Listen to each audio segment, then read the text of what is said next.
Hello, human dinosaurs! Yes, I am back. Yes, hello. So, hello, human dinosaurs. Welcome to another stream of mine. It's been quite some time since I streamed because I've been really busy these couple of days. I was planning to visit the ISAD. Yes, ISAD. Yes, it sounds weird, but it's called ISAD because it's a paleontology conference. So yeah, it was like a 2-day long event. It was actually 3 days ago, but yeah, I wasn't able to participate on the third day because of reasons. Well, we'll get to later. But yes, it was a huge experience. I got to meet a bunch of like awesome people. Like it was pretty much I'd say it's one of probably the coolest time that I had this year. I think probably second to the Tokyo trip, because the Tokyo trip was absolutely amazing. I honestly, I forgot to tell you guys about the Tokyo trip because it's been a while. I still have my memories. I have everything recorded and stuff because I still need to edit my trip. So there's that as well. Geez, now that I think about it, we got loads of stuff to edit, but okay, so yes, Leia, let's talk about our trip to not really trip. It was actually pretty close by. It was the ISAD was done on it was done in Hwasong, so it was actually quite close by from Seoul. So it was, I think, like an hour and a half away. So it wasn't that hard. So essentially, it's not that it wasn't that far away. It was, I think, like 2 hours maximum with the bus. If I had to consider like me washing and waking up, probably it took me roughly 3 hours to get back and forth. So yeah, it's not that bad, So let's see. Right. So let's see. It's supposed to be yes, the ISAD stands for the International Symposium on Asian Dinosaurs. So yeah, this isn't really slightly different from a regular paleo conference, since unlike, like paleontology conference, this was based on Asian dinosaurs. So yes, it was literally just dinosaurs, so which is great, because I had dinosaurs for the entirety of the 2 days. So let's see. Right.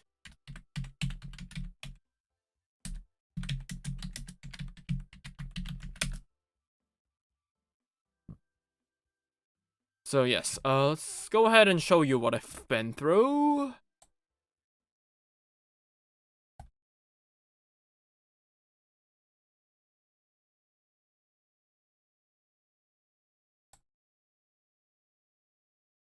Okay, so yeah, this is what I was. So it was on the 5th International Symposium on Asian Dinosaurs. So yeah, this is what I did for the past couple of days. It was really fun, right? And so I don't even know where to begin because I don't know. Like, there was so much awesome shit that was going through. Like I was really busy meeting.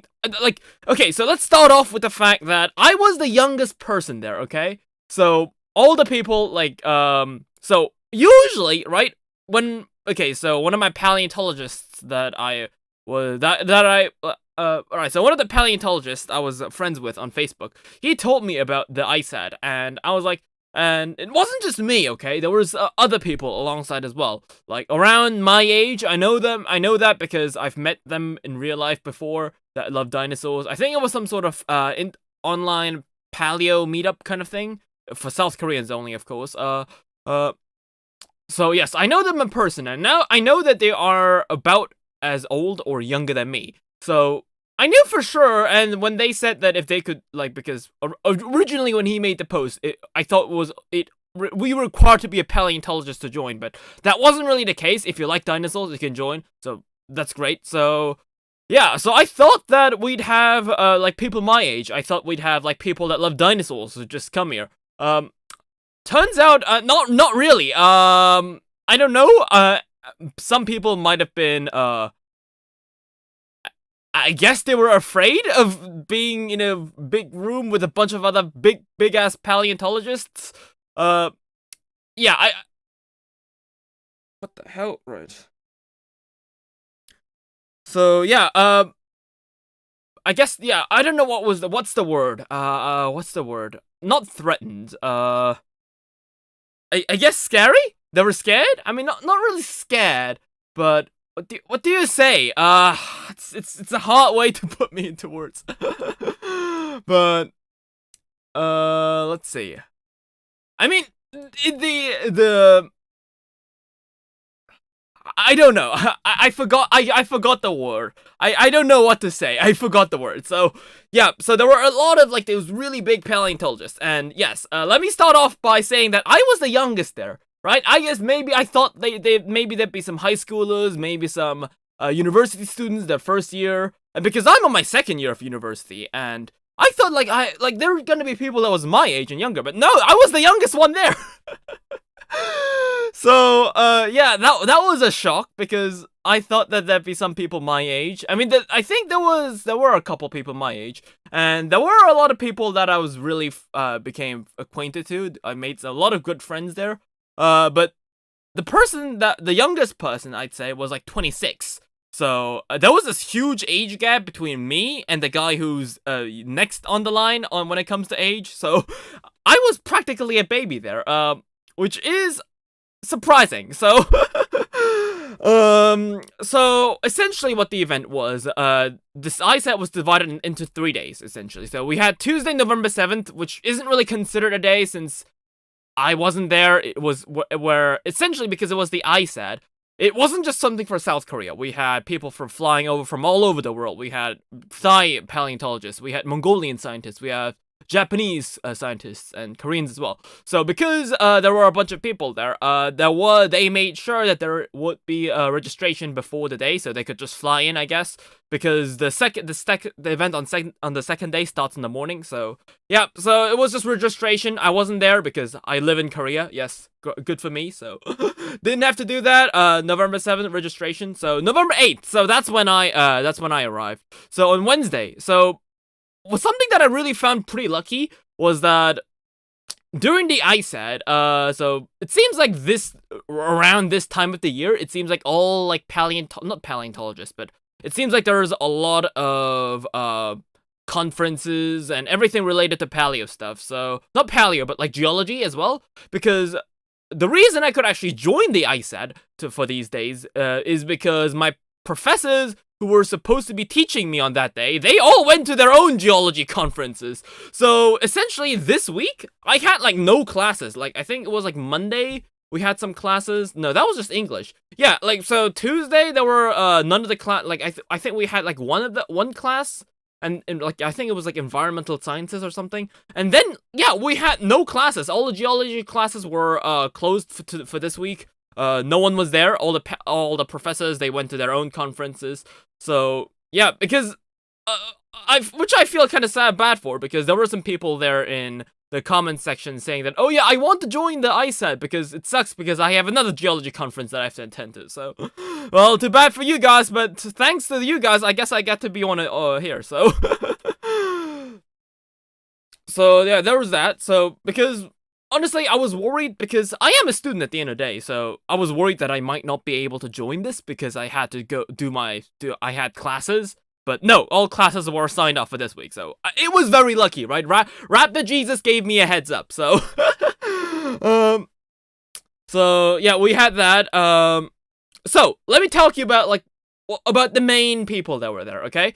So I didn't even know that, but okay, so the professor Lee Young-nam, yes, so he is the professor or paleontologist, I'd say. I mean, he's also a professor, he's both, but I guess it would be more better to call him a professor, paleontologist, I don't know. So anyways, he was a paleontologist who found the body of Dinosaurus, if you guys did not know. And what was surprising is that the professor of the professor that found the Dinosaurus body was here. So there were there were S-tier paleontologists, and there were like SSS-tier paleontologists on top of it. So yeah, there were a lot of the big, we had all the big guns out. So so we also had Professor Philip Curie, which is one of the who was one of the people who founded the Tyrrell Museum in Alberta, which was shocking to me because I didn't know he would be there. So because and also yes, he was also one of the models that Alan Grant in Jurassic Park was based off. So yeah, we had a lot of huge professors. I'm continuously saying this over and over because I don't have a script. I really should have prepared a script, but yes. So Philip Curie was there. I didn't know that because originally, did I tell you guys? I think I might have told you guys. I mean, I've been streaming for like 3 years, so I probably would have mentioned it to you guys at some point down the line. But one of my wishes was to study in Alberta after I graduated from Seoul National Universities with a paleontology doctorate or so. So the guy who founded the museum that I wanted to work at was there. So that was a shock because I knew that Professor Leung Nam would be there because he is usually there for all the major paleo stuff in South Korea, but I didn't expect Philip Curie to be there. So yeah, I was very shocked, but that was my first time meeting him. So yeah, I was very flattered by that. Let's see. So honestly, I think this program was also in the news in South Korea. Yeah, right. You know what? Let me show you. Yeah, it was on the news. Right, because this event was apparently something big for Koreaceratops. So okay, so I'm not so sure of why that was the case, but in the ISAD, it was said that this was the first time the full skeleton of the Koreaceratops would be revealed, and I didn't know that because the Koreaceratops was discovered in like 2011. So like this was like 12 years ago, and like there were a lot of reconstructions of Koreaceratops before then. And in fact, I had a 3D model of a Koreaceratops skeleton, which is actually on my table right now, that I got when I was in middle school. So yeah, big shocker, but apparently like this was the first time the skeleton of Koreaceratops was revealed. So I didn't know that. So what I would assume is because Koreaceratops, kind of contrary to Deinocheirus, we only found the hind limb and the tail of it. I think recently also we found some extra material, like it was nothing too significant. I think it was like a couple of ribs. So it wasn't really something that provided like a huge amount of insight when it comes to the looks of Koreaceratops. But it was, apparently this was the time where the full skeleton of the was fully revealed. I didn't know that. So yeah, this is what is this? We had some news. Yes, so 3 days ago. Yes. So yeah, this was the ISAD. In fact, you guys can actually see me in this photo. Yeah, believe it or not. Yeah, this is probably the closest thing I'll ever do to a face reveal. But yeah, this how would I zoom in? Is there no way to zoom in? Yeah, that's me right there. Yeah, that's me. In my long trench coat. Yeah, that's me. Lopho's body reveal. So yeah, this was the 5th International Symposium on Asian Dinosaurs. So that's what I was for a couple days. So yeah, this is the first time where the full body Ceratopsians, like full body of Koreaceratops was revealed. Like, I don't know why, because like I thought this was like common knowledge at this point. Because yes, it literally says in the article, if you can understand Korean, it says like it was found 15 years ago. So why are you showing the skeletal of it now? Like, because what I thought would happen is because Koreaceratops, we only found the behind limb and the tail of it. So I thought what would happen is that apparently there would be some more fossils found from the head, or maybe we'll find a complete body at some point down the line. And this would be the time where we finally found this entire body, kind of like what happened to Deinocheirus. But no, that wasn't really the case. They just showed the Koreaceratops skeletons. Yeah, they put it up in front of the conference hall for everyone to see, and that was it. So that was like, in fact, the Koreaceratops itself wasn't really mentioned in the conference. I don't know. I can't really tell you guys. Okay, so here's the thing, right? As much as I would love to make sure, like, tell you guys everything in the conference, I know that some of the material, like, okay, from what I've asked some paleontologists around, so there's some material that hasn't been published yet. There was nothing groundbreaking. Okay, we did not find the descendant of Spinoforest living on Jeju Island. No, that didn't happen. No big news. Okay, like there was, most of it was minor stuff. Okay, and there wasn't anything groundbreaking. Like, it was very interesting stuff, not gonna lie, but nothing was like too groundbreaking.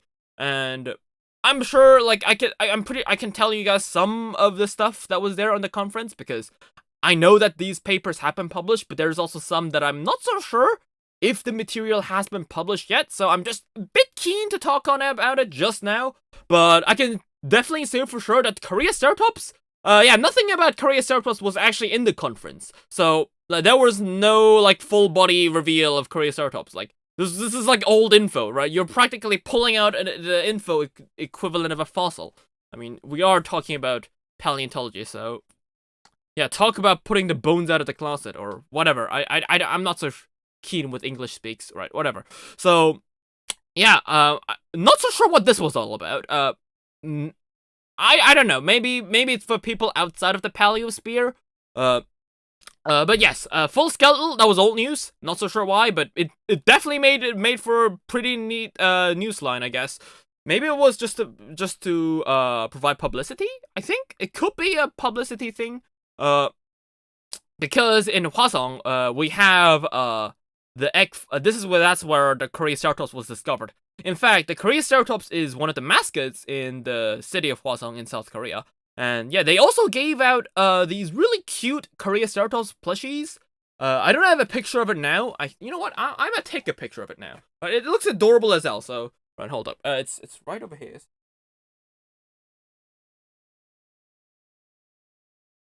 Let me show you the picture. Right. Okay. I put it next to my Mape and my Zool plushie. So, right. I even made a separate channel. So now there's like a private channel on my Discord where I can take photos and upload them, and I can show them to you guys. So let's see. Let me show you the photo. Right. So yeah, they gave out these Coreoceratops plushies. I wouldn't say gave out because I really wanted to talk about it later, but I might as well just bring it up now. So okay, so I don't think this was any of the problem of any of the paleontologists. I don't think that was the case.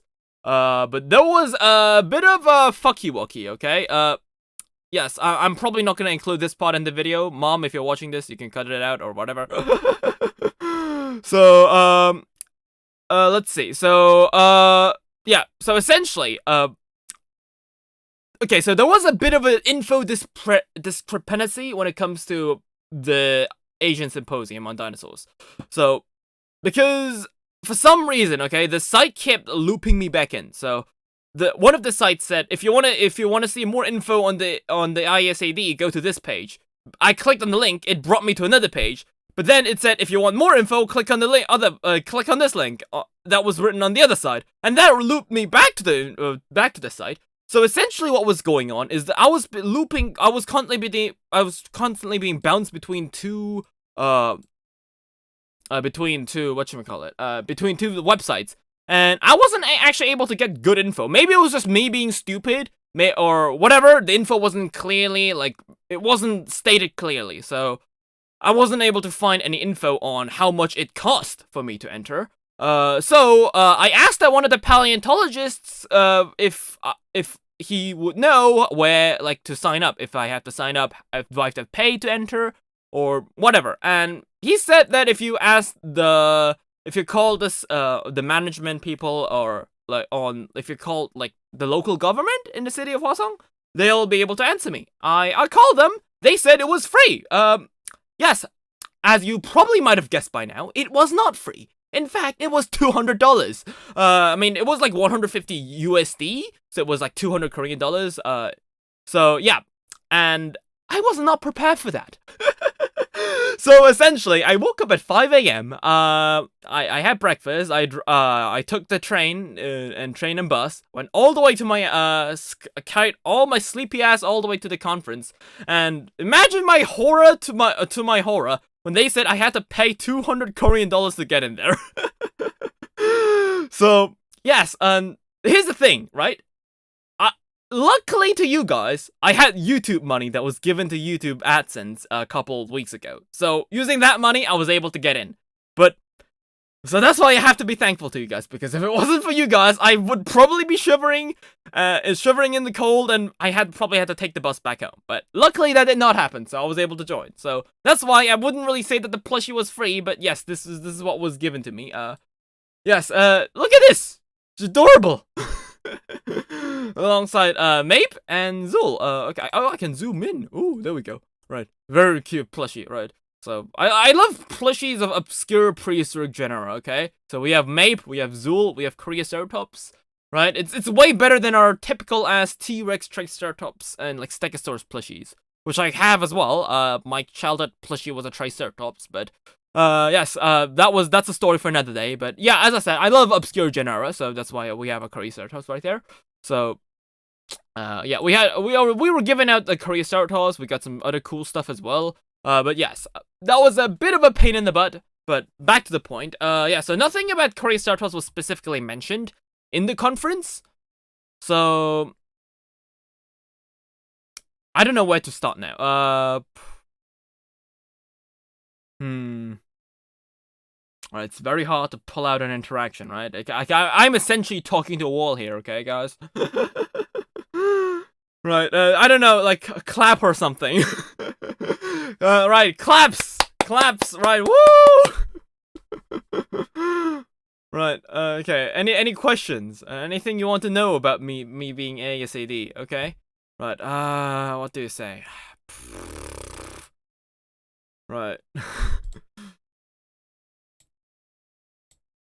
Let's see.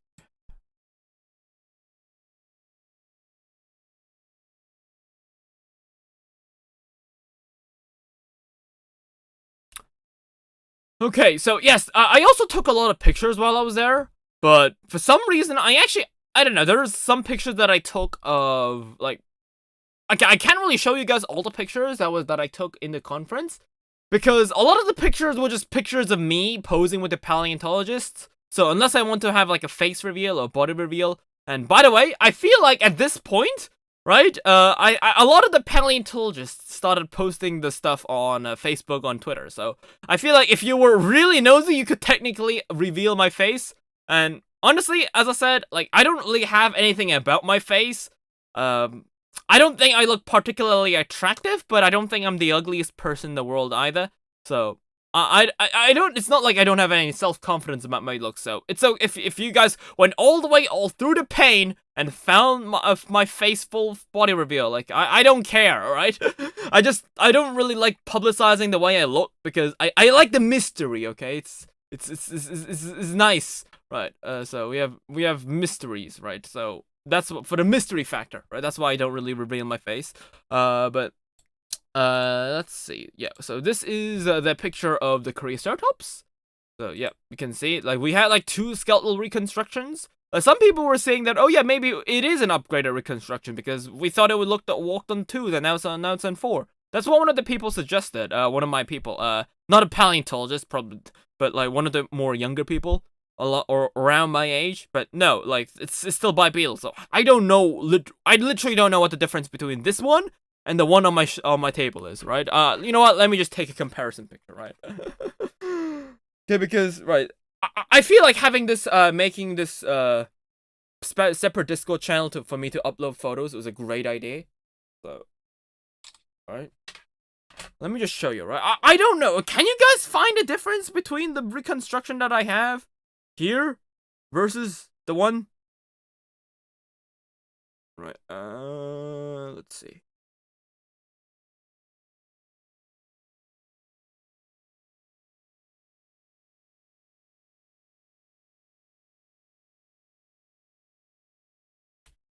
Okay, so this is the one that I had, right? This is by the way, this is the Triceratops 3D printer, 3D printed Triceratops. This model that's on my table right now, yeah, this is what I got when I was in middle school. So this is a very, very old model, right? I remember this because I had this model sitting on my windows still for back before I moved into this house. So yeah, this thing is practically a fossil, right? Give or take a million years. But yeah, we have yeah, I don't see what the difference between this one and that one is. I think they look pretty similar. Maybe it's just something that I haven't realized. Maybe the reconstruction isn't up to par. Well, for me they look the same. So I'm not so sure what updates or what was going on, but yeah, we had the Triceratops here. Let's talk about some other stuff.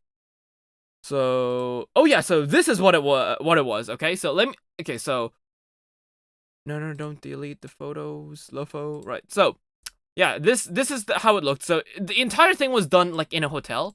So me just walking in, I was like, oh, nice, it's the big hotel, right? I think this photo is also on Twitter. So yeah. So and when you walk into the hotel, right? Yeah, the vibe was this. It looked like this, right? Yeah, this. So we had all these congratulations stuff. We had posters. We had like paleontologists, right? There it is. There's Philip Curie right here. He's just chilling and talking to other paleontologists. Yes. So yeah, we had loads of stuff going on, right? I was absolutely overwhelmed, right? Like I thought it was like a little bit more chill, but no, this was like this was the real deal, okay? So So yeah, a little me, not knowing, I was like, I'm still in my early 20s, right? And there's these huge professors, like the biggest paleontologists ever, sharing a room. Yeah, that was pretty overwhelming. So yeah, that was me. It was me taking the photo. That's the photo posters for this. So it was done in a hotel ballroom in a hotel, so that's why there's a ballroom written there. But yeah, so there were also posters on the wall, and these are, I think, research that have been done. Like, I think this is all research that has been published already, so that's why I can show this to you guys. But yeah, we have some eggshells from Mongolia. That is something that was found. So because Asian dinosaurs, okay, outside of Mongolia, right? There aren't like that many like full complete body dinosaurs, and most of the times that were the things that were done in the conference were mostly footprints, eggs. Yes, eggs. And some like small bits and bones of dinosaurs. I don't think we had like an entire like whole new species revealed. Actually, we did have a species revealed, but it was already public, right? So it was already public. And the info was already out there. It's not like it was not like this thing was completely newly revealed in the conference. So we had eggshells. We had these, which is non-osterocote fauna. So these are, I think, like small microorganisms, right? So we got those. We also had this, which is So this was one of my this is one of the paleontologists that specializes in the ankylosaurs, the beetle scientist. Right? So yeah, so this is very interesting, right? Because I asked him about something about these things. So yeah, so this is essentially some skeletal remains of Tararurus. If you don't know what Tararurus is, it's one of the ankylosaurs. I think Dinosaur King had a Tararurus as well. So let me show you guys how it looks like. So Tararurus looks like this, right? It's an ankylosaur. So we actually saw this guy in Tokyo as well, in the dinosaur exhibition. So, yeah, and there's something that I did not know about, but this skeleton, this fossil, this reconstruction, like, this fossil reconstruction, how do I have it so the picture appears on to my left? I don't know. Is there no way to, like, change left and right to have a picture of a large one over on the left and the list on the right? Very confusing, but whatever. So yeah, we've seen the Tararurus in Tokyo. It looked like this, right?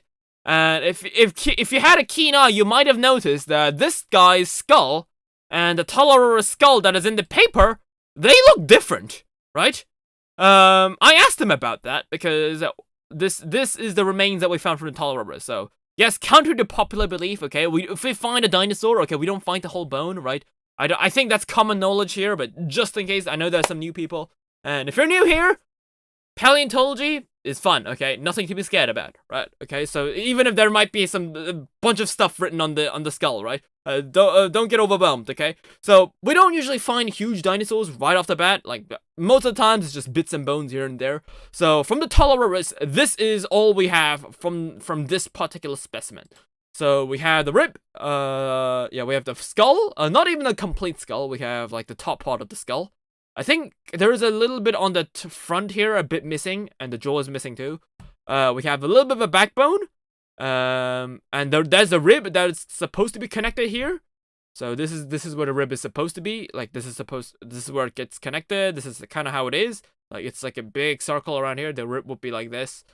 So yeah, this part is also missing. So this is like one vertebra, by the way. So this is one vertebra viewed from the front, from the back, from left, from the top, and from the bottom. So these are all. It's one vertebra, so it's even less if you think about it. So, we also have some parts on the tail. So I think these are tailbones. These are like the thing, like the bones that connect the tail. Because ankylosaurs had very stiff tails. So you probably might have seen Camp Cretaceous Bumpy like swinging its tail around and around. But that's not how ankylosaur bodies work, in fact. Because what is essentially what's going on is that paint, yes.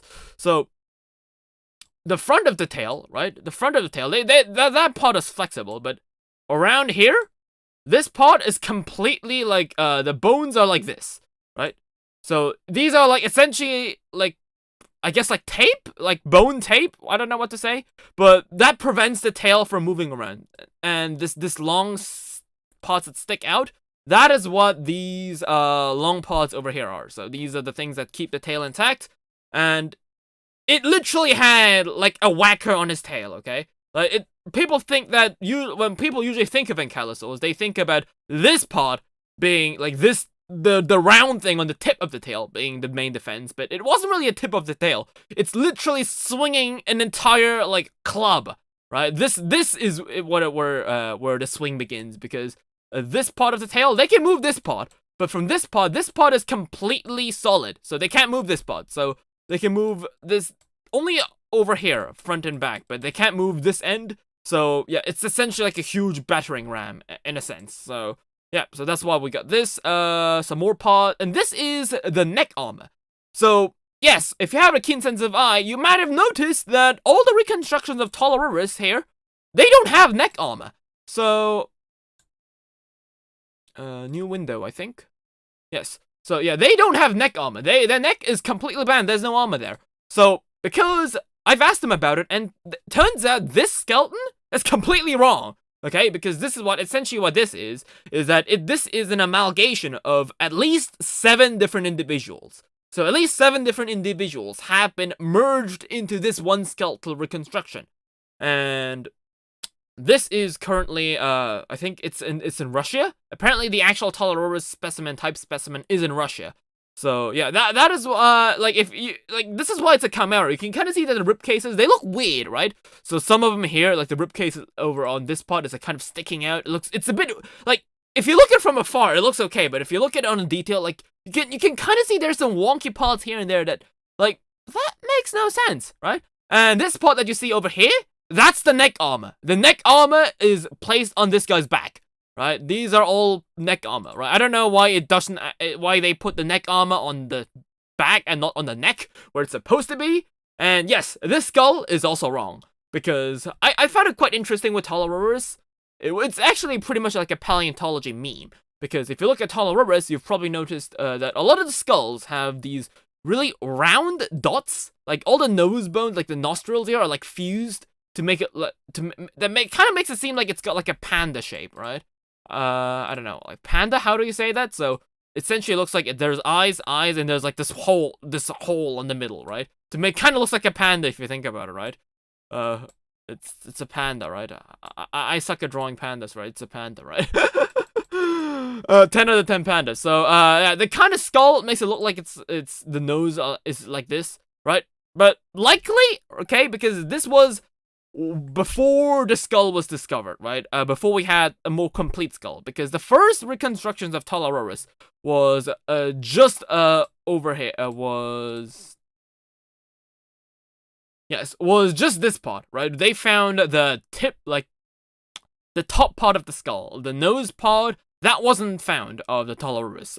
So yeah, that's why they made this reconstruction of a Tolaururus skull, which is now inaccurate, because now we actually have a better view of how the skull looks like. So this is how the Tolaururus head looks like. As you can see, there's quite some differences. For example, this one is way more longer, and the snout is a bit more triangular.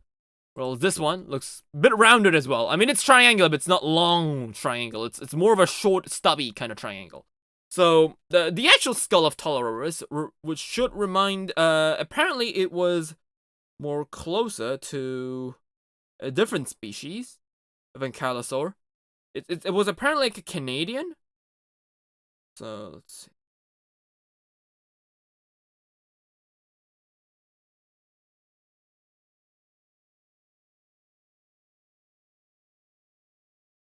Yeah, it was apparently more similar to the Echinocephalus, which I didn't even know that was a thing. It's right. So Echinocephalus. Let me show you how Echinocephalus looks.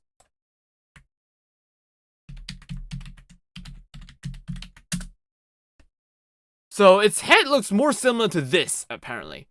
So from our newest research, because apparently they did multiple tests on Tylosaurus, and they compared it to multiple different species of ankylosaurs and Tylosaurus, and every time they pulled out a research on phylogenies regarding ankylosaurs, Tylosaurus and Echinocephalus were always together.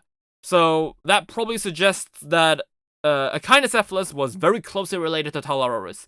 And yeah, its head looks like this. So it looks more rounder, a bit more chubby than the more like triangular, more like sharp look that the skeleton has. So yeah, it was very interesting. So, but the paper wasn't actually about that. The paper that was in question here about this was, yes, we found the head, we found bodies parts, but what is interesting to note is that they actually found scratch marks on the bone. So on the neck armor, you can see that these white parts, these are scratches. Scratches from apparently a tooth, okay? And it was suggested to be either a chilobator or possibly Electrosaurus. We don't know if it's actually Electrosaurus, because we've only found the hind limbs of the creature. So we don't know exactly if it is Electrosaurus until we find a skull. So for now, it is presumed to be Electrosaurus, because these are the two big carnivores in the region that we found so far that could have possibly put the tooth marks there. But I actually asked them if we would be able to, like, couldn't you just put in a little bit of a clay? If you remember the documentary, Dinosaur Battles, I think, was it the Battling Dinosaurs? I think it was a documentary where they talked about, where they put a little cast or put a piece of clay on a Triceratops skull, and if you put the clay out of it, then you'd get the mold of a T-Rex tooth. So I was wondering if you could do something with this, but that wasn't the case, because that one was a puncture wound, which means that the tooth bit down on the skeleton. So it was a puncture wound. So essentially what happens is that if this is the skin, the tooth punctured it like this, right? So that's why we can grab the fossil, do a cast of it, and we can kind of see this is how the cast result would look like, and we'd be able to look at this and see, oh yeah, that's a T-Rex tooth. But the markings that we found over here, these aren't puncture marks, these are scratch marks. So what this happened is that the dinosaur bit down, and they moved their jaw back. So the entire tooth was scratched, so along the surface, and they caused a wound that looks like this. So with this, you can't really make a cast and see which one that this tooth belongs to. So yeah, we can only presume as to what happened. But there was no signs of bone healing, so that would mean that this was either done when the dinosaur had recently died, or before it recently died, before it died, or after it died. But this was on the neck armor, and as you can probably imagine, if you've seen a picture of an ankylosaur at some point in your life, they don't seem to have a lot of meat there, right? So there is some questionable behavior regarding that, because if you look at the ankylosaur, I mean, you'd expect most of the meat to be, here, since they're known to be, the fat dinosaurs, not to fat shame anyone, but there wasn't probably not that meat around the neck. So why did they scratch the teeth on the neck, right? We don't know, because that we just see the evidence. We don't know why they did that. Maybe this was just because the dinosaur was very, like, there was nothing to eat left. So the dinosaur had no choice but to gnaw on the remains of the Tylosaurus. Maybe that's why we found tooth marks here. But some lions, apparently some hyenas, they also just bite on, like, hard parts of the animal for apparently no reason. So I guess it's kind of how, like, dogs treat chew toys, I guess. This neck was like a chew toy for a carnivore, possibly. So yeah, so we found tooth marks there. So that's what was interesting about the Tylosaurus. Yeah, so that very interesting stuff. Let's go ahead, delete some images. Elsewise, I'm gonna have a huge list of images that I won't be able to get rid of. Right. So that was that. Let's see what else was there.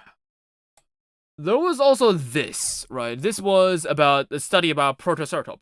So this was very interesting too. So apparently this is what this is a research that they did regarding Protoceratops. So they went ahead and analyzed this top part of the skull, so the frill part of this Protoceratops skull, because I mean, Protoceratops, we have loads of skeletons for Protoceratops. I mean, we call Protoceratops the sheep of the Cretaceous, or the pig of the Cretaceous, because they're so common. And that's why we have loads of individuals. So this is research conducted on the frill part of the baby, or like the growth stages of Protoceratops. And yeah, they used 0 to 1 year old, 2 to 3 years old, 4 to 5, 6 years old, and 6 years old, and 8 years old. So you can kind of, in this research was done to see how both grows, how the bone grows on the frill. That is what this research was done on. Honestly, I had a question regarding this, but okay, unfortunately, not a lot of the paleontologists were extremely fluent in English, so I think they weren't actually able to kind of understand what I was saying. Maybe my English sucks, right? Because I was questioning them if it was something regarding sexual dimorphism, because they didn't actually, this specimens were done on not a specific gender. There was not, like, they didn't pick up male Protoceratopses for this research. They just put out random Protoceratopses that were on different age levels to do the research. So I was curious if, like, maybe there would be some differences regarding male and female specimens, but unfortunately that question really wasn't answered, because they were done. They did say it was done randomly. They didn't pick out a gender, but I was pretty curious as to, like, if there was any differences between male and females. But yeah, but this is what happened. So now apparently, due to these by analyzing this bone growth, it is now presumed that the Protoceratops had reached this full frill growth at around 8 years. That's where the skull growth accelerates once again. So yeah, this is essentially what the conclusion is. You guys can actually read it for yourself. So it was pretty interesting. So we had that. So what else that we have? What is this? Oh yeah, so some paleontology of the locality of the Baruban in southern Mongolia. So yeah, not everything is a completely dinosaur. Some of it is also paleo environments, though something regarding paleo environments were there as well. So I'm not because I'm not really, I'm gonna be honest, I'm not so sure what this means. Okay, because I haven't even read through this, to be honest. I'm gonna be completely honest. I was busy questioning things about the Tylosaurus poster, so I wasn't actually being able to question this. And there was another specimen. I think it was a paper done on the Brachylophosaurus. I have a picture of the poster, but it's a picture of me and the paleontologist that worked on the poster taking a picture together. So that's why I cannot show the poster, unfortunately. So unfortunately, yes, I can't really show you guys that. We also had this. This was Orniskian phalanx that was found in Ansan. So Ansan is actually pretty close by to where I live. So this is the bone that they found. They compared to various dinosaurs such as Giholosaurs, Hyagriva, Orodromios, Tenontosaurus, and Oroceratops. So that suggests that the bone was most similar to Giholosaurs. You can see that they're very similar. So yeah, this is the bone that we found. So once again, this bone provides good information that the Giholosaurus, which is from Mongolia and South Korea, they shared a very similar, or maybe it could be Giholosaurus, I don't know, but essentially, so this paper suggests that, I mean, it points to evidence that Mongolian and dinosaurs and Korean dinosaurs, there were a lot of this not paleo environments, but the species inside that were living were pretty similar. So yeah, maybe it is true that maybe South Korea did have speckles. In fact, that is why we had Speckles the Tobosaurus be the whole protagonist for all the like Korean dinosaur movies, because yeah, Tobosaurus, it's kind of like T-Rex. It's it was in Mongolia, so it possibly lived in South Korea. So that's why Tobosaurus is the protagonist. Yes, I feel like quite weird. I don't know why they didn't bother to make the Koreaceratops the protagonist. I guess it was like big carnival cells, I guess. But yeah, we don't really have a movie that has the Koreaceratops as the main protagonist.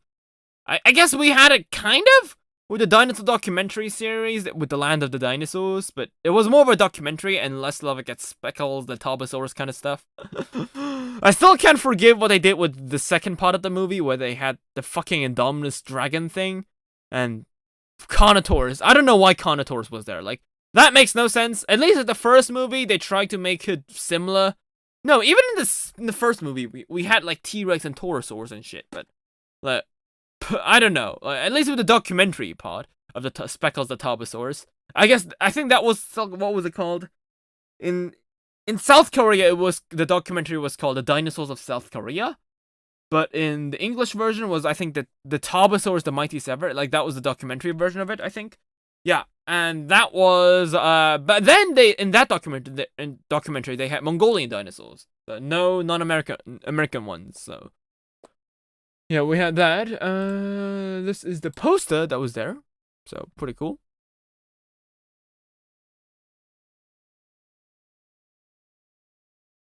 Right, let me just go grab something to drink.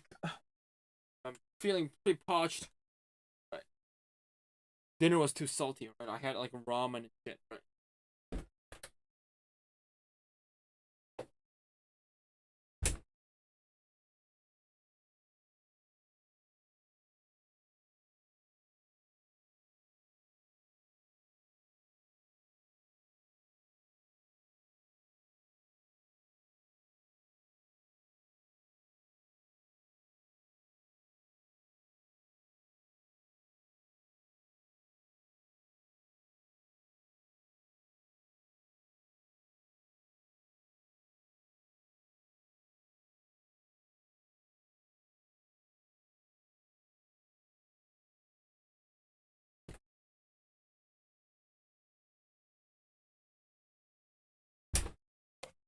So, where were we?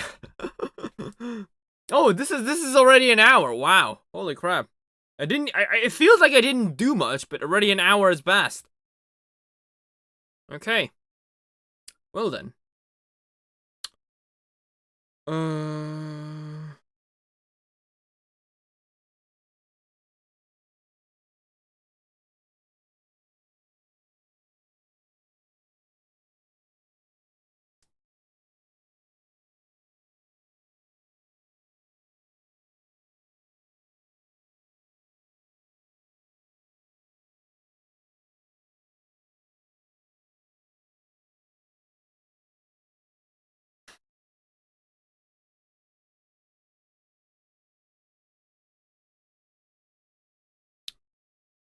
Okay. Right, where were we?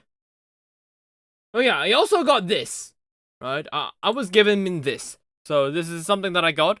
It's not this. This is like a dinosaur my dinosaur pencil case that I always carry around. But yeah, I got this. It's a cute little Ceratopsian thing that you attach to the back of your phone. Yeah. I got this from the Ankalasaur paleontologist because he works in a museum in South Korea. And yeah, this is apparently one of the things that they sell there. I didn't even know they sold these. Back when I visited it like last year, they didn't sell these, but yeah, now they do. Now they do. So yeah, now I have a cute little green Styracosaurus at the back of my phone. Very, very nice. You can see there's actually a book. So I got two books. Where I was there, I got So one book was made from for the session. So all the presentations they were like abstracts of the sessions of the things that the paleontologists would go out and present. So we had that.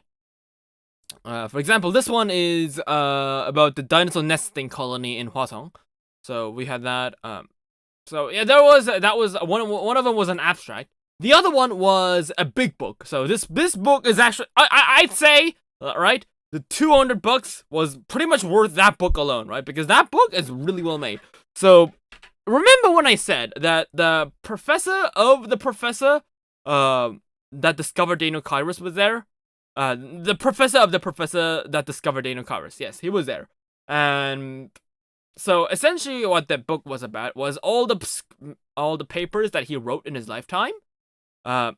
So I got this huge book. I didn't even know what this was about at first, right? It had a raptor and a mammal drawn on top of it. So I was like, oh yeah, that looks cool. And the book was like a book filled to the brim with different scientific papers, which I love because these types of books, right? I just love reading them because, right?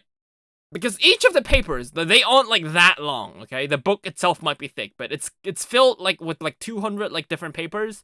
So I can just skim through the book, find something that I find interesting, and read on that. So that's why I prefer reading these kind of books instead of like novels, because for novels, if it's a really thick book, I have to read it from the start all the way to the end. But yes, that was I got another big book. So that was made for the paleontologist who wrote those papers. It was made by the professor that discovered the butt of Dinosaurs. So it's kind of his gift to his teacher, right? Which I found pretty cool. There were loads of papers. Right, okay, so let me go grab the book. Right, let me show you some interesting stuff there. Right.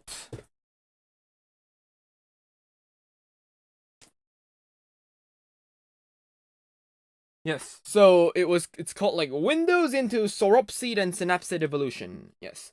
So essays in honor of Louis L. Jacobs. So yeah, that's the name of the paleontologist that wrote all these manuscripts or papers. Yes. So yeah, this book is like how many pages? It's like 400 pages. Yeah, it's a very long book. There's loads of papers inside.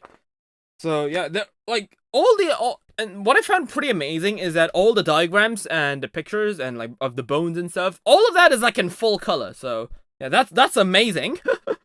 Because every paper like essay, like not essay, but like paper book that I read, that had like about scientific papers, all the books were actually in black and white. So this is the first time it was like in full color. So yeah, no shit, I had to pay that much money. It was totally worth it. Right, so let's see. Let's show you some cool stuff. Oh yes, that is one thing that I had to talk about, right? I don't remember the page of the book, but he also wrote a paper on a dinosaur called Gremlin.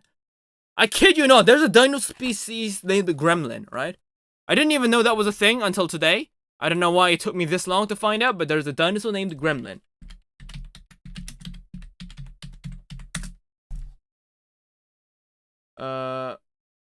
It doesn't even show up. There it is. No, this is little Goyocephaly. No.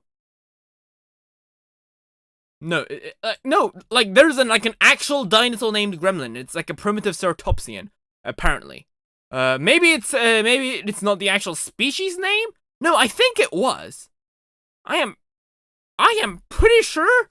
Right, I should have memorized what page it was. Right, because there is a dinosaur called Gremlin, apparently. I didn't even know that, but yeah, it was pretty interesting. Loads. Let's see, gotta find it somewhere. Okay, it's 400 pages, guys. Right. 400 pages. Dinosaur called Gremlin. There it is. There it is. Yes. Right.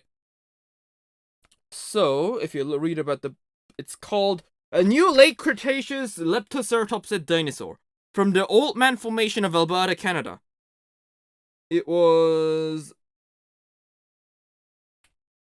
found in 2007.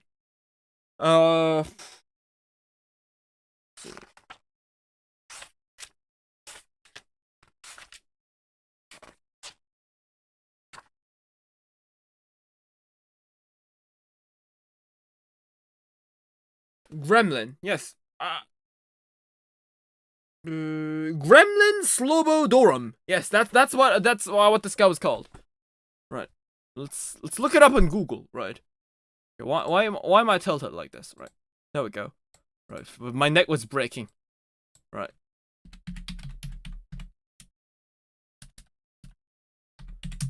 Gremlins, Slobo. There's nothing. Why is there nothing? Wow. Really?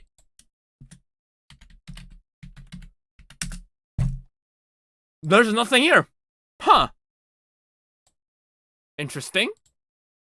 So, essentially, what it's a Gremlin Slobodorum is a leptocertopsid dinosaur. So, it's a Certopsian that looked similar to Leptoceratops.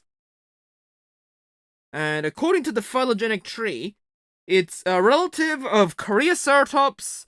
It's between Coreoceratops and Leptoceratops. So it's one of the earlier Certopsians.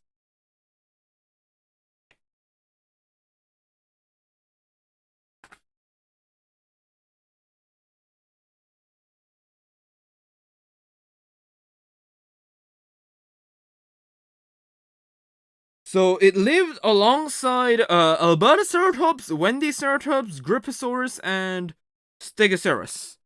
Huh. Okay. Very interesting. I don't know. Like, it's such a memeable name. I'm surprised no one has taken on upon it. What? That is surprising. Or is this like is this like unpublished paper? Am I not supposed to be talking about this? I'm pretty sure it's not, though. I mean, this book is literally published, so this material has to be out somewhere, right?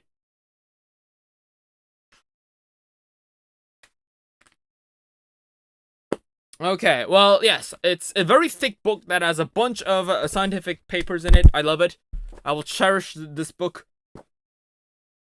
And there was another thing. So, yeah, this one was for the abstracts, right? And I also got it signed. So, yeah, I got signed by Louis L. Jacobs. I also got it signed by Phil Curie. And I also got it signed by Professor Leung Nam. So, yep, I got probably the coolest people there. Honestly, I'm pretty sure there were also way other cool people there as well.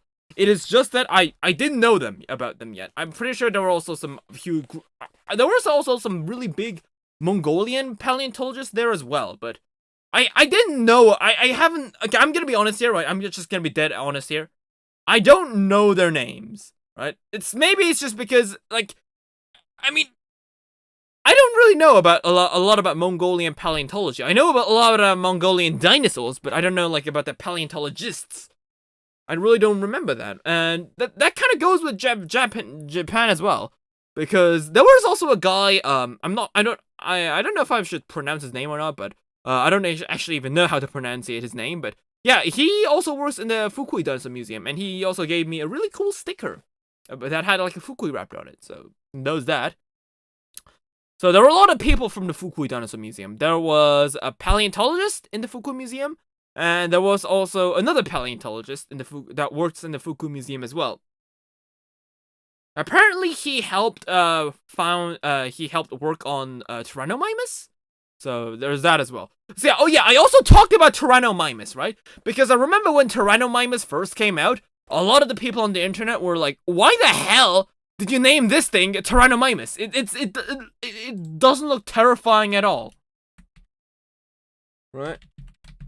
Because Tyrannomimus is this thing, right? It doesn't really look a lot like it's a Japanese dinosaur that was discovered in Fukui. So Tyrannomimus fukuiensis. So that's the dinosaur that was discovered. So yeah, people were saying like, Jesus Christ, what a waste of a name. on a dinosaur that's about the size of a house cat. I remember people were saying that, and I asked them why he decided to name it Tyrannomimus. He said, if you looked at the paper, you actually would have known that if you actually look at the leg bones of the Tyrannomimus, they are very similar to the leg bones of that of a Tyrannosaur. Yeah, I mean, that is true because, in fact, sometimes leg bones from Tyrannosaurs have accidentally been attributed to ornithomimids, I think, and vice versa, because their leg bones look very similar. I mean, they're both theropods at the end of the day, so I mean, yeah, of course they look similar. But I guess Tyrannosaurs and ornithomimids, they look particularly similar. So That's why they named it Tyrannomimus. And also, I also asked them why they didn't name it Fukuimimus, right? And that's because, well, Fukuimimus would mean Fukui mimic. That's what he said.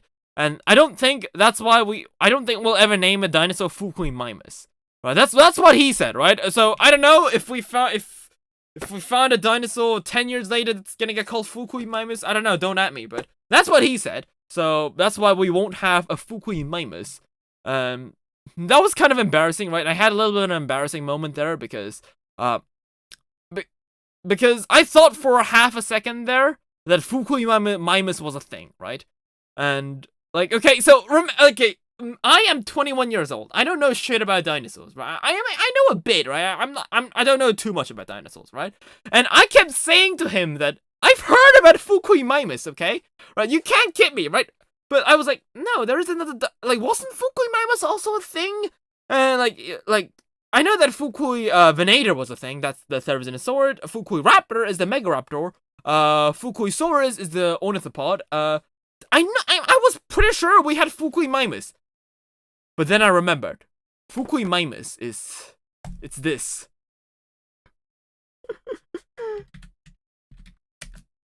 It's from Jurassic World Alive. I was like, no, I'm pretty sure, and I googled it, and this thing came up, and I was like, oh shit, yes, of course, it's something from Jurassic World Alive. It's not an actual thing. Oh, the embarrassment. Like, I don't know why I kept insisting Fukuimimus is an actual thing. Because in my brain, okay, I was acquainted to Fukuimimus, okay? To be honest, I wasn't sure what Fukuimimus was. Like, I remember the name being attributed to some sort of dinosaur, okay? Apparently my brain forgot the most important part of the info, that it was a made-up dinosaur, but yes, nonetheless, my brain remembered that it was a dinosaur. And yeah, that's why I ended up bringing up that into the conversation. So yeah, that was pretty embarrassing. Apparently we still don't have a Fukuiceratops yet, actually. So because no Ceratopsian remains have been found there yet, and yeah, so they also named the Fukuisaurus. So that, in fact, I was also curious why they would name all dinosaurs Fukui, right? Because wouldn't it get boring at some point, right? We have Fukuimimus, Fukui Raptor, we have Fukui Titan. Right, Fukuisaurus, right? What's next? Fukuiceratops? Well, we don't have any Ceratopsians yet. I guess, if we ever decide to find one, we'll probably name it Fukuiceratops. Like, the reason why that is the case is that, when they go ahead and find these dinosaurs, they are sponsored by the local Fukui government. So, that's what, I didn't even know how, like, paleontology like that worked. Maybe I was just too ignorant in these kind of things, because I thought when I would find a dinosaur, I'll just be able to name it just like that, right? But for like larger dig projects like Fukuisauruses and dinosaurs like these, the local like government sponsors them, and I guess calling these dinosaurs like Fukuisaurus and Fukui something, that's like their way of tributing it. So, and that way the government funds them for the next dinosaur that would discover. So that's kind of how it works. So yeah, if you had this because when I was a kid, I thought that, oh yes, if I find a dinosaur, I'd just name it after me, so we'd have like Lophosaurus or something. Notice, Lopho is not my real name. If my real name was, I don't know, I don't know what my fantasy name should be. Lopho, right? Lefo, right? If my real name would be Lefo, right? I thought like, oh yes, I would be able to find a dinosaur. I'd be just able to name it Lefo, right? Well, that would be great. But if Lefosaurus was a dinosaur, that was also if Lefo was a dinosaur that required a lot of funding. Well, if like a company or a local government, right? If the local government funded the discovery of Lefosaurus, right? And I didn't do shit about that, right? So you guys, you funded me, all right? Okay then. Guess what? I'm just gonna name the dinosaur whatever the hell I want, and yeah. They probably won't fund me a second time. So, yes, and also, like, when we were a kid, right, you'd also usually consider like that. When you were like 8 or 9, like you'd think that if you find a dinosaur, you'd be able to name it after yourself, like Lophosaurus, right? That is kind of frowned upon in the paleontology, because if you think about it, right? If you name a dinosaur after yourself, after you've discovered it, it could kind of come off as narcissistic. Like, that's what they said. I don't know if that's actually true. But yes, I mean, it would kind of feel like you're like, I don't know. Maybe it would kind of feel like, yes, I'm just gonna name after a dinosaur after myself because I'm such an amazing person. It would kind of feel like that, and then the people would be like, really? I mean, you kind of get what I'm trying to say here, right? So it would kind of feel like you're being a bit ignorant there. So yeah, naming a dinosaur after yourself isn't really what happens. It usually happens if you're tributing a dinosaur to someone else. For example, if you name a dinosaur after your kid, or after your parents, or after your teacher, or after your colleagues, or something like that. You don't really name a dinosaur after yourself. And that's apparently what they said, and if you think about it, that is the case, because wasn't the back then ornithomimid, currently like Timeimus, that was based on the child of the paleontologist. Same with Lilanosaura, I think. Like, we don't really have a dinosaur that was literally named after the paleontologist or scientists themselves, such as Attenborosaurus. But, you know, Attenborosaurus wasn't, like, that's a plesiosaur, by the way. Wasn't discovered by David Attenborough. It was named after David Attenborough. So, usually the guy who names the creature and the guy who finds the creature are usually different guys. So, yeah, I didn't even realize that until this point. So, until they pointed it out. I guess I'm just that stupid, right? So, that was a thing that happened. So, yeah. I was actually, okay, so, because there was a lot of, since there were a lot of paleontologists all over the world, right? You'd expect me to talk to, like, Korean paleontologists, right? That's not really what happened, because I just kept talking to, like, other paleontologists from other countries, I guess. Not so sure why, but I don't know, I just prefer speaking English, right? That's the thing, alright? I think I told you guys along, like, multiple times before, that, like, yeah, like, my IRL persona Lopho and, like, English-speaking Lopho is a bit different, right? I mean, they're both extroverted, that's for sure, but whereas streaming Lopho is extroverted, real-life Lopho is introverted, but tries to be extroverted, so I don't really escape myself from, like, social, like, when on social events. I absolutely make sure, like, I'm naturally introverted that wants to be an extrovert. Kind of like that. If think about it like that way, right? I'm like the Yi Chi of extroverts and introverts, right? I'm not a bird, but I'm a dinosaur, like, trying to be a bird, right? I guess, you know what, dinosaurs are birds. Like, that was a pretty terrible allegory that I made, but you get what I'm trying to say, right? It's what do I say? Like, I was, that's a, well, yes, like, a dinosaur pretending to be a bat, right? Okay, I'm like a Yi Chi of extrovert introverts, yes. Whereas on the internet side, I am actually extroverted because, yeah, and since I haven't really used English until I stream, like, outside of streaming, I usually don't speak English, I speak Korean. That's why if I speak Korean, I usually tend to be more introverted or calm, or, you know, more calm, I guess, more secondary behavior. Whereas when I speak English, I became more excited. I talk a lot. I became, you know, I'm more active, I guess. I guess that just automatically led me to talking to more English paleontologists, I guess. So, yeah. I ended up speaking to, it was two, yeah, I thought they were Korean at first, so I went ahead and talked to them, but turns out they aren't Korean, they were actually Thai, so, yeah. The one thing that I definitely realized from this event was that Thai actually has so many paleontology stuff, right? I didn't even know that until today, because there are like loads of, like, footprints, bones, and, like, stuff found in Thai, but I didn't even know that until this event. So, yeah, there were two paleontologists from Thailand. Is Thai and Thailand the same? Yeah, Thailand is Thai. Yes. Okay. Right. Hopefully. All right. So yeah, there were loads of different dinosaurs from Thailand. I know that Siamosaurus and Siamosaurus, Siamotyrannus and Siamosaurus. I know about those two, but that's pretty much where it ends. But yeah, it turns out there's way more dinosaurs in there. Like there's been footprints found. There's been bone fragments that have been found. In fact, one of the scientists that was there actually named a Thailand dinosaur, and they even so let's see. He even gave me a cool magnet, right? He gave me a magnet of the dinosaur that he discovered. Like, how cool is that? Right? I wanna be like him someday, okay? I wanna go ahead and I wanna give out dinosaur magnets that have the dinosaur that I discovered on it, okay?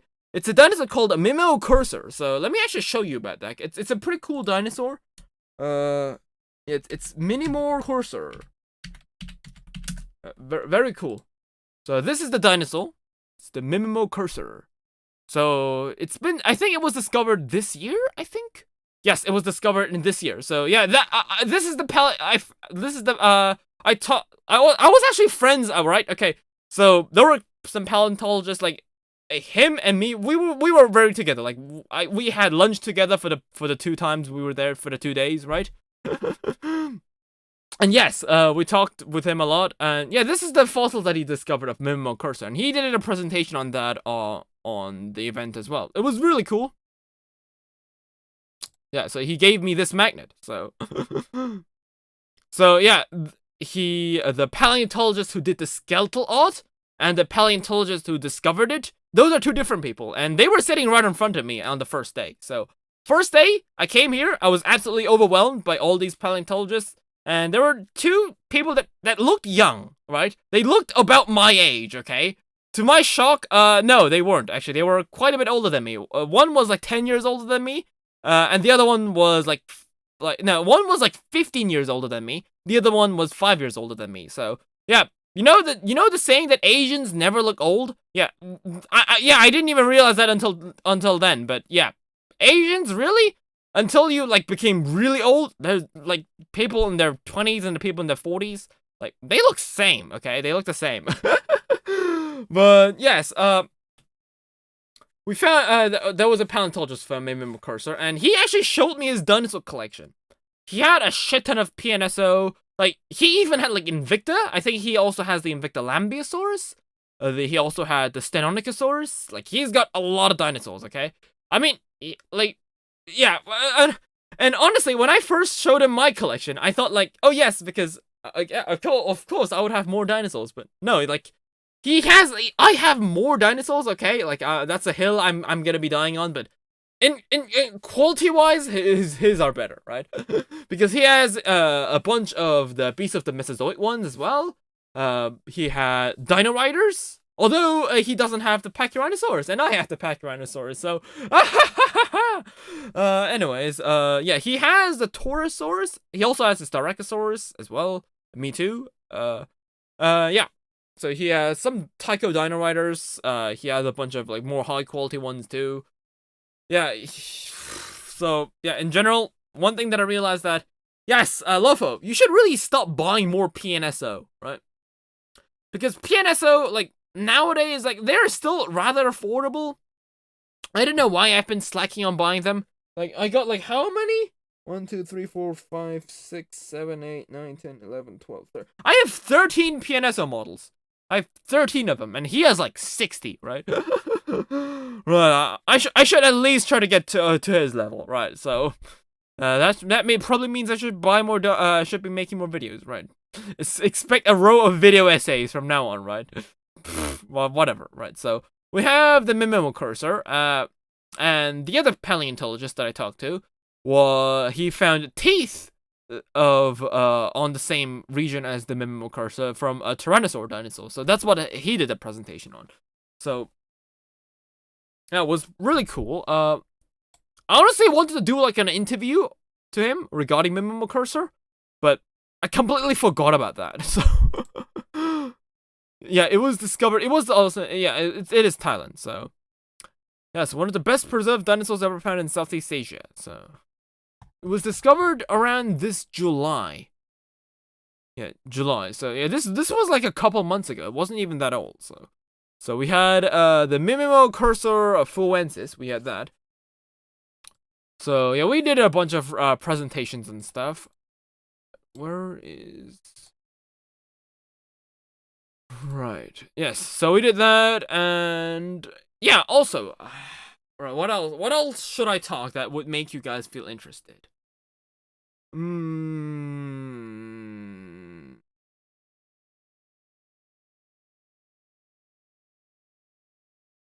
mean, there is a lot of things that I did. I just don't know which one to bring up first. Okay, it's not like I'm running out of ideas. Right. Let me just see. There's gotta be something here.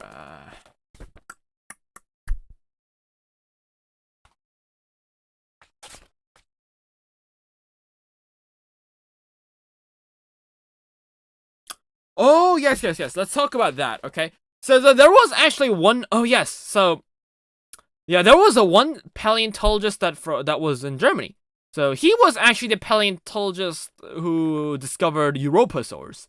So, yeah, and I talked about to him in German. Because I can speak German. So remember, guys, I grew up in Germany, so I can speak German a bit. So I was talking to him in German, and yeah, and I was like in a group with other people, and yeah, they were pretty surprised by the fact that I could speak German.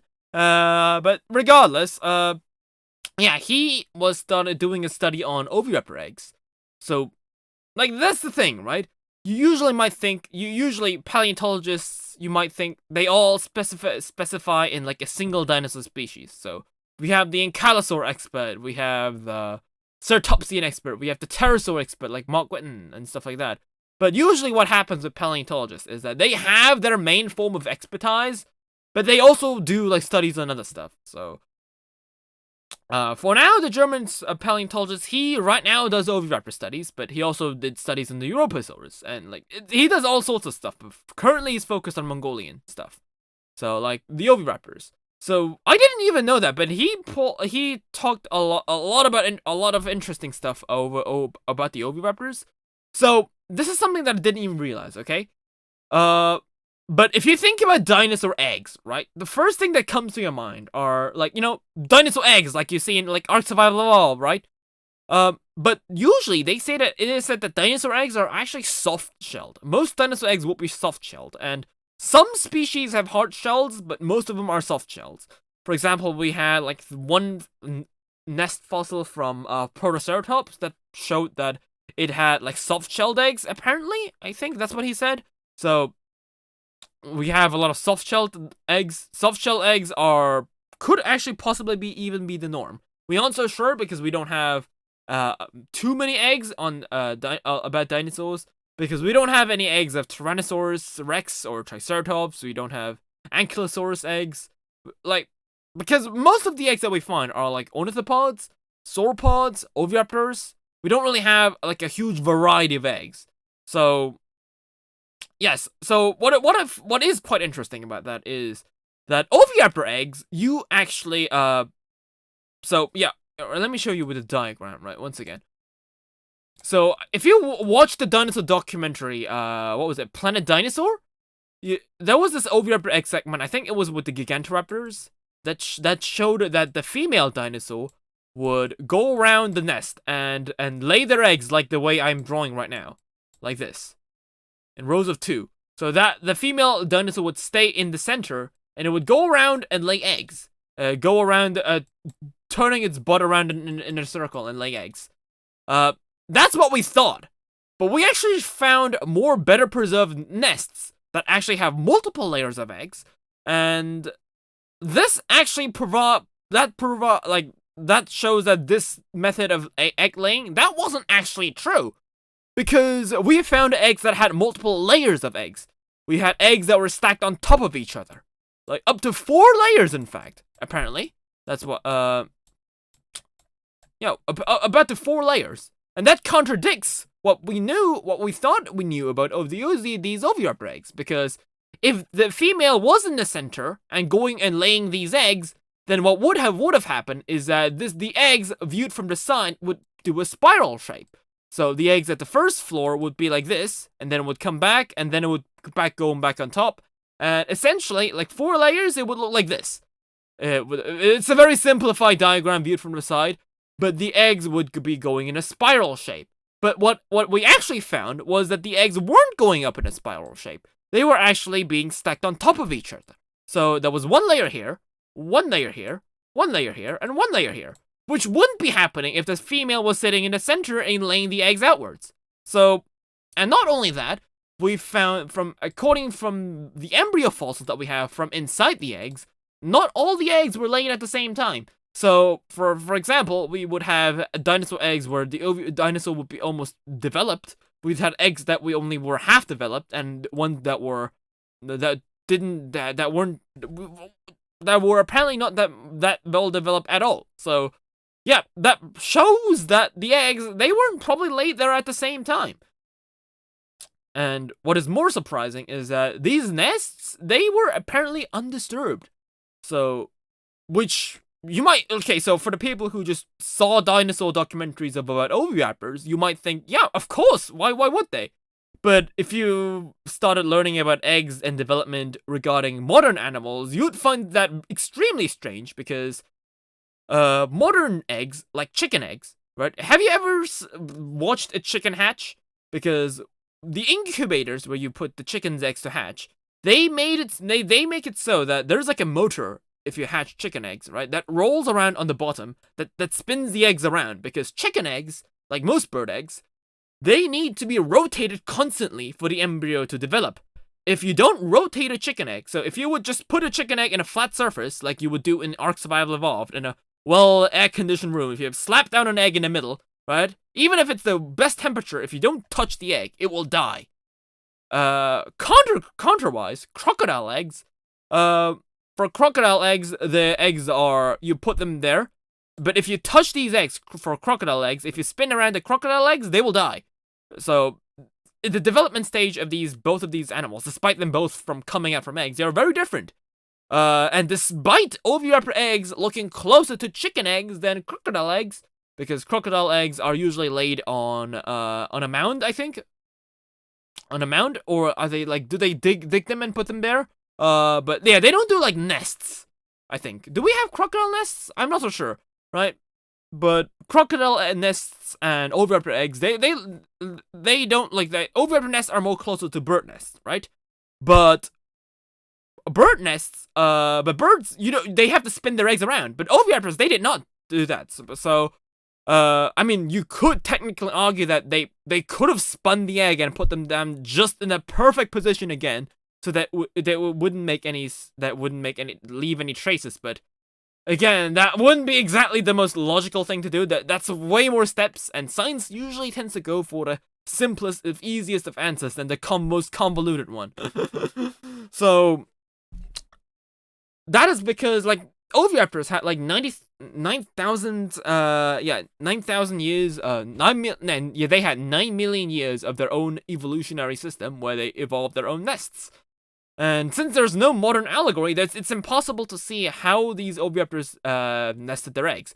Because when we first found the oviraptor eggs, the oviraptor wasn't on the eggs, they were close by the eggs. So paleontologists thought that the oviraptor was eating these eggs. But we know that now it was guarding okay, here's the thing, right? We found oviraptor eggs, right? There's one thing that people don't know, right? The one thing that people don't realize is that in books, right, it is said that the oviraptor, we found eggs that could have belonged to a protoceratops and an oviraptor close by, right? That's why we assume that the oviraptor ate the protoceratops eggs. But now we found another specimen that showed an oviraptor on top of the eggs that looked like a protoceratops's, and that is brooding. And even back then, some scientists were skeptical that the oviraptor wasn't actually brooding its eggs. Maybe it was just on top of it for some reason, I guess. Because we found the oviraptor that looked like this, it's a very rough description, but yeah, like this. I don't think we actually have the head and the tail. We just have the body fossil. So yeah, we don't actually have the head and the tail. So like I know that some museum displays have the head shown, but that is usually just added in later. The actual fossil itself was found without the head.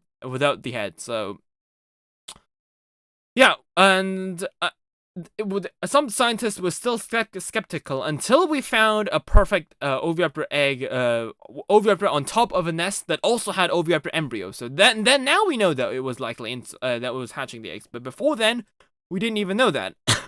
And the first nest, the ovipositor wasn't on top of the nest; it was next to the eggs. So yeah, who knows what the actual ovipositor was actually doing with these eggs? It could have been its parent. It also could have not have been its parent. And another thing that we know is that the one thing that we know about ovipositors is that the male was actually the one brooding these eggs, not the female one. Actually, we know that because I think it was mentioned in the Planet Dinosaur as well. But when female dinosaurs try to lay their eggs, they develop like an extra layer of calcium on the tail, because when they make the eggs, they take the calcium from the calcium reserves, and that usually gets fossilized. But from all the dinosaur eggs that are the ovipositors that we found so far, none of them have the calcium storage pot on their tails, which means that, yes, these ones are males. So it's the males that were brooding these eggs and the females that laid them. So, yeah, that's another thing that we know. So that is why if we do like Paleontologists, it's important to make sure to get all of these details right. And it's also our duty to inform the people that what we're seeing is they, like, for example, right? If we go ahead and let's search up like oviraptor nesting, right? So like this, yes, this is the exact same picture that the paleontologists used to demonstrate his work, right? So there's actually a multiple of things that this picture has gone wrong.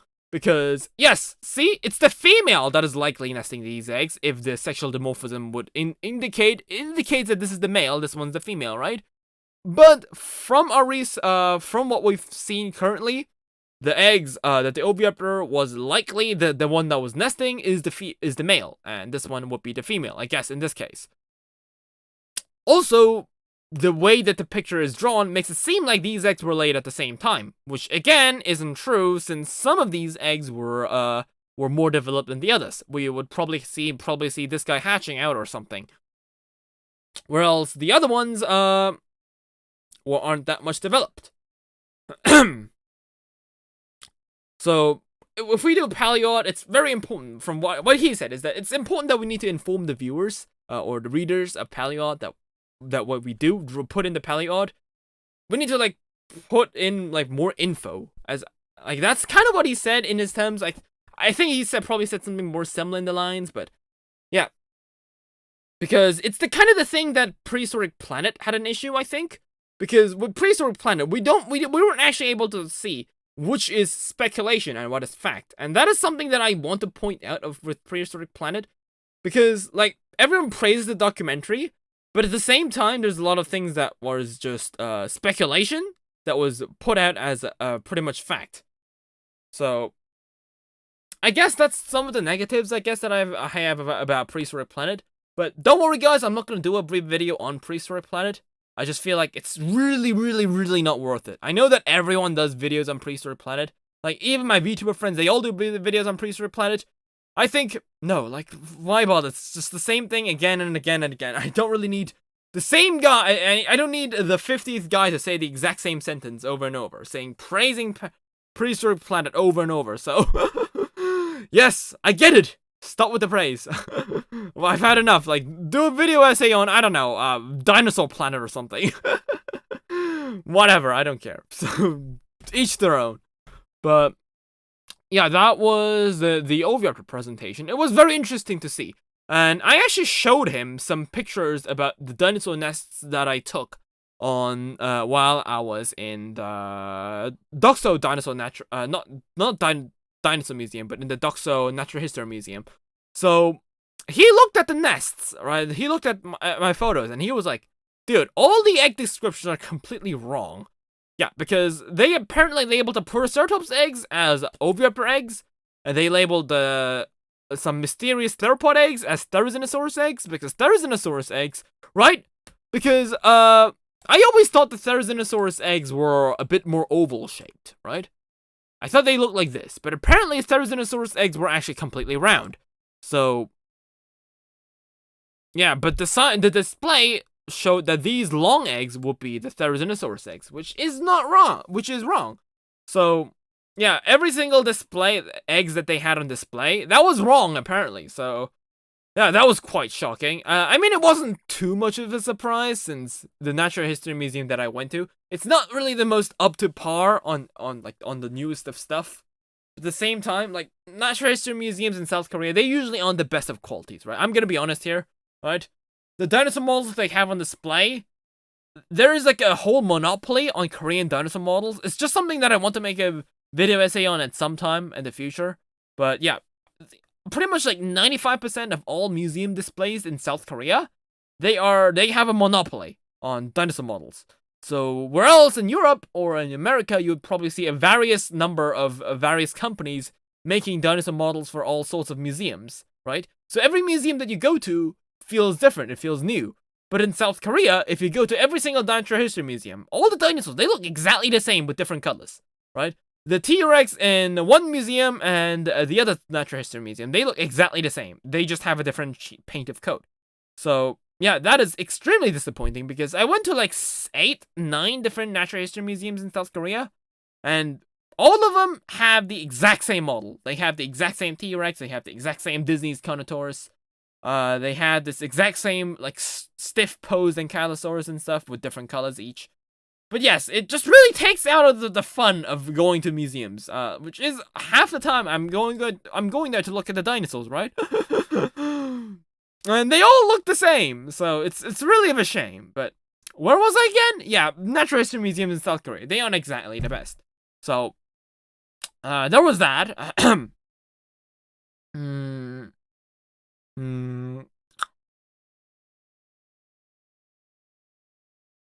I'll probably make more. I'll probably talk more about it if I decide to edit this into a video. I'll edit like more info into that. But I think for now, I think I'm gonna wrap it up here regarding the ISAD. I learned a lot, and I met a bunch of cool people. Right? I can't believe I actually talked to Phil Currie. That was such a magical experience. Okay. Because, back when I was in Japan, right, who was it, Benjamin T. Breeden, right, the scientist that guided me through, right, he mentioned something about Phil Currie accepting, like, Asian students into his program, and, yeah, I talked to Phil Currie about that, and, yeah, I mean, currently, he's not really accepting any more people because of funding issues, but back when I end up graduating, well, then he might have some spaces left, so, yeah, we'll have to see, right. So, we got that out of the way. What should we do now? I don't want to just end the video on me doing this. There's got to be some more stuff, right? Let's see. What do we have on Steam nowadays? Do we have any new Steam dinosaur games? Right.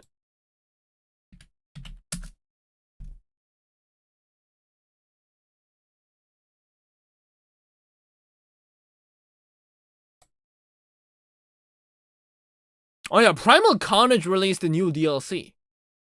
Yeah, these ultimate guys, these thalassic, magmatic. Yeah, apparently we have all these skins on our DLC.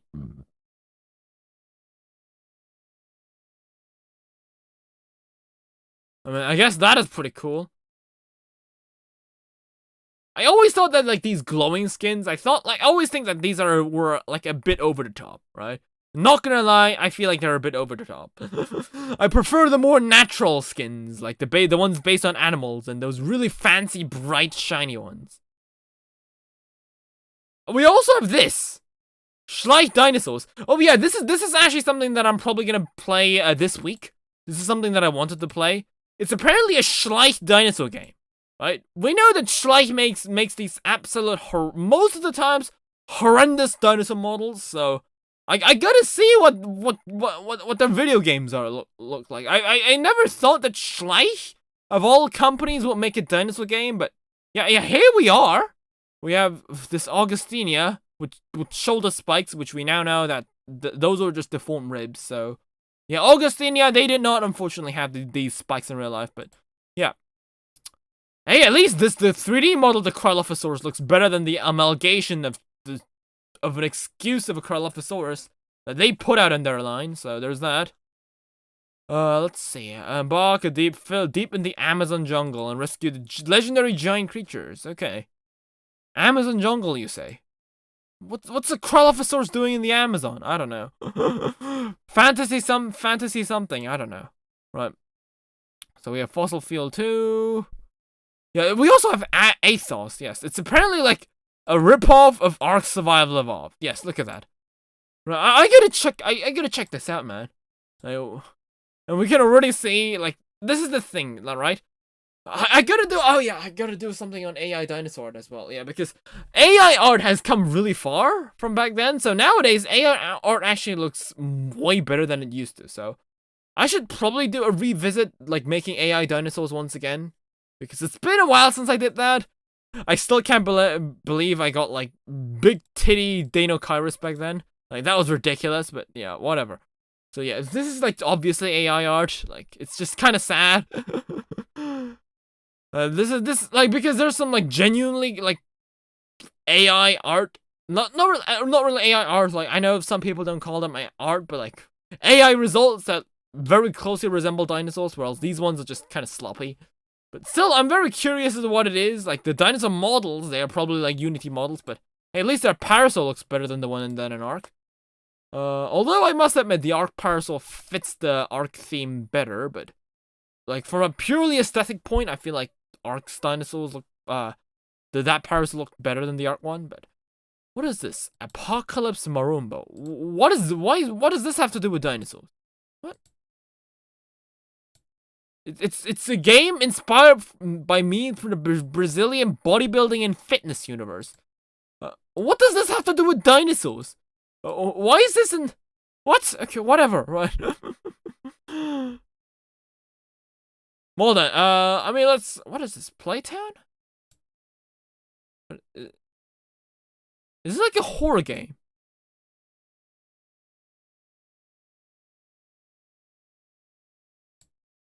Wait, is this Poppy Playtowns with dinosaurs?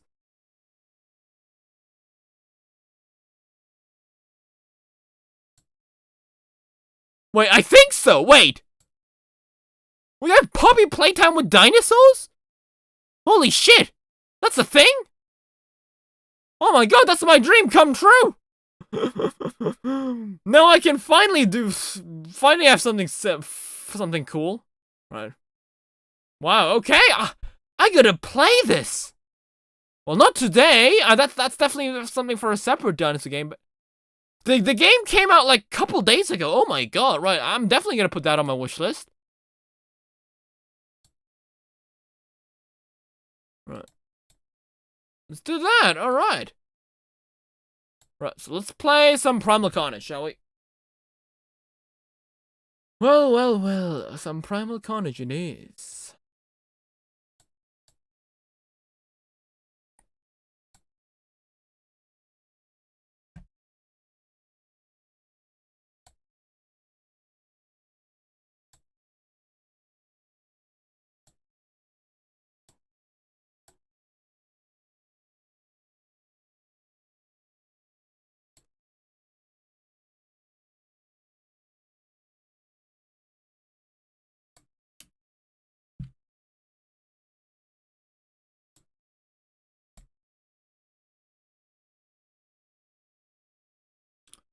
Okay, Forest Chasm.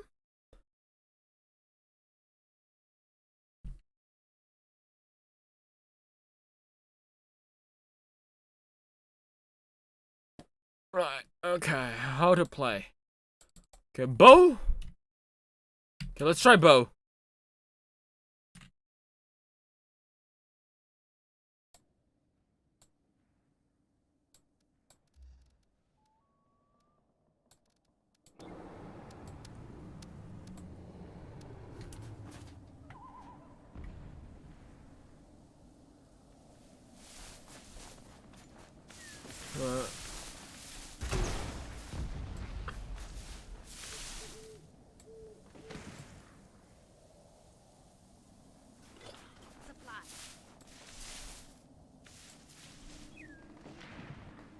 There we go. Don't worry, guys. I'm not gonna cover up the ammo like some other idiots, right? But okay, we're better than that.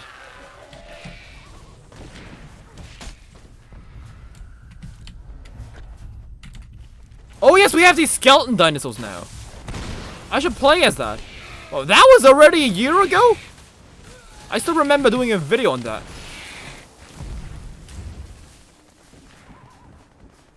No, you don't!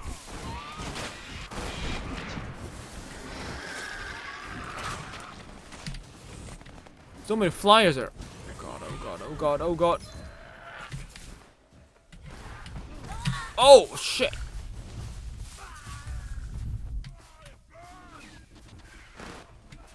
Right, I'm gonna suck for the first couple of rounds, okay? I haven't played this game in a while.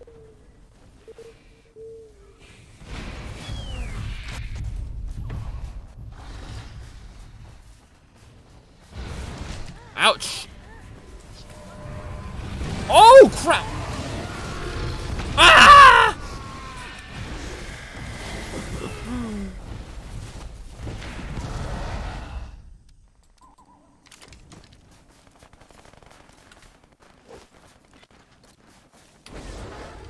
Oh, there was a flyer.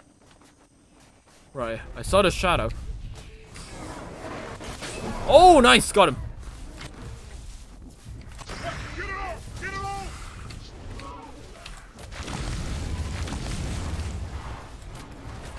Can't believe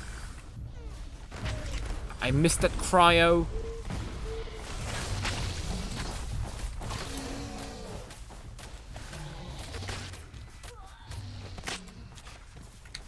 Why am I missing this cryo? There we go.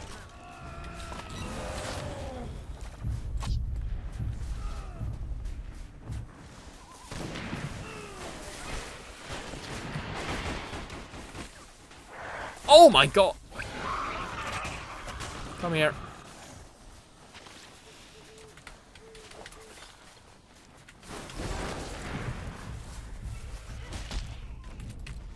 Packy!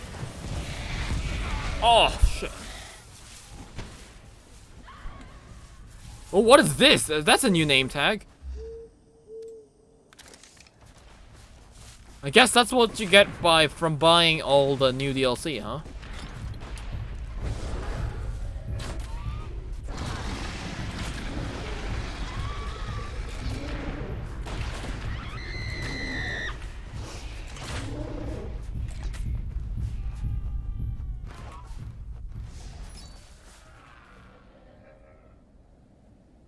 Come here.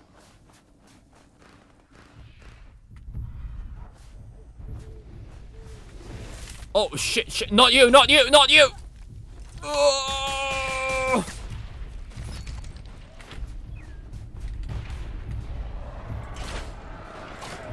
Why does this Spinosaurus like climbing trees? Oh god. Yes, get him. Get him, son.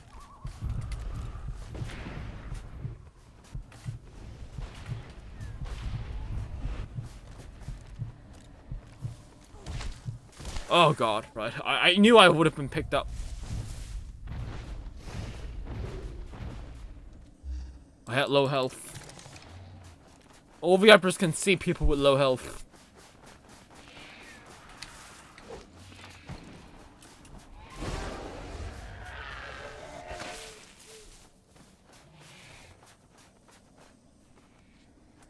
Oh, I saw you there. Gotcha.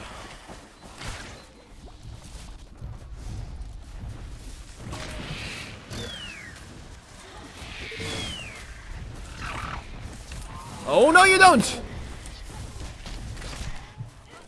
Oh, get the health! Get the health! Ah!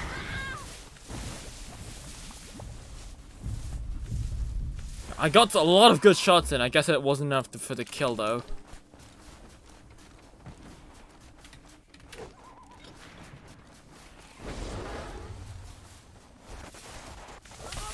Oh, nice. That was a good one.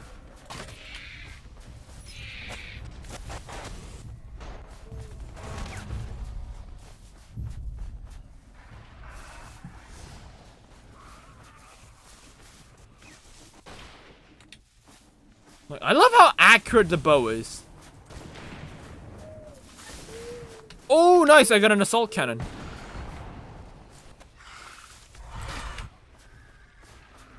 See, like I can snipe things with the bow. Oh, I see you hiding.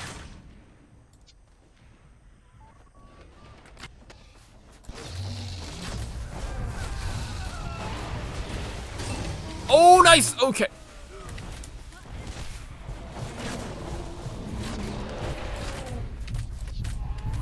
In the butt. Oh, poison! I need health! I need health! I need health! No!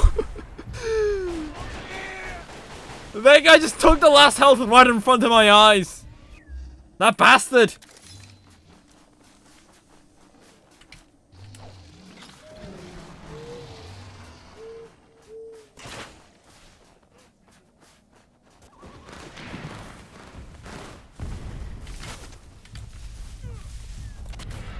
That was a good shot. Yeah. Ouch. Shoot. Alright. Oh god. Raptor. Raptor. Takes a while to charge up.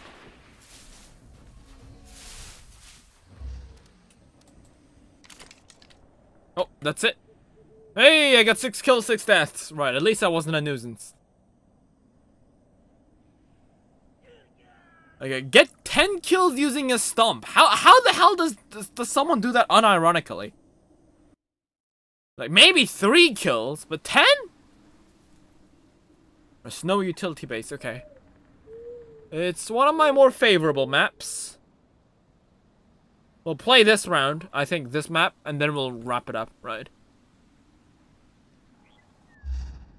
Okay. Do we do bow? Let's do bow. If it doesn't work out, we'll go trapper. Right, honestly, this map is better for trappers, but at least for me, we'll see.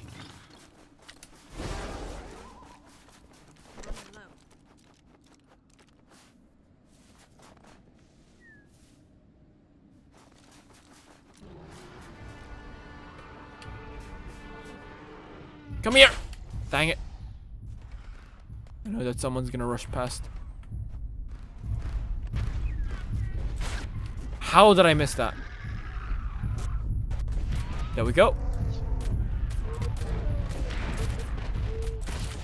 Oh, shit. He saw me. Ah, Packy! That Dino just survived a grenade.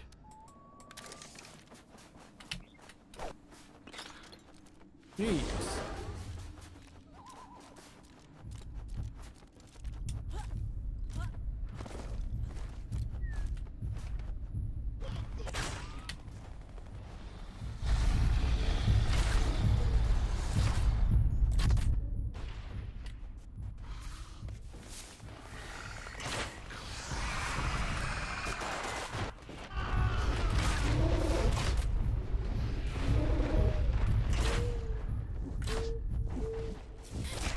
Got him.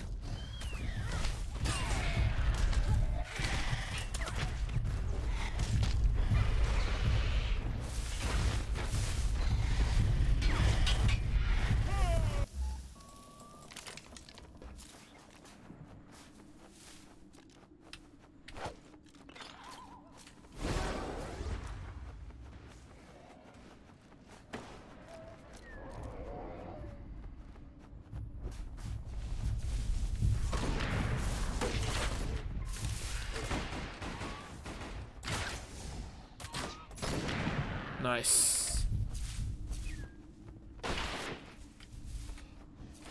Oh, it's a Robocono!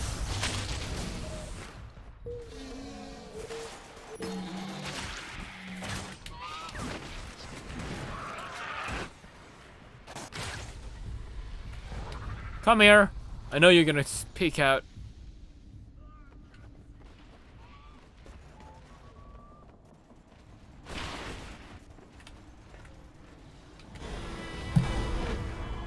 Shit.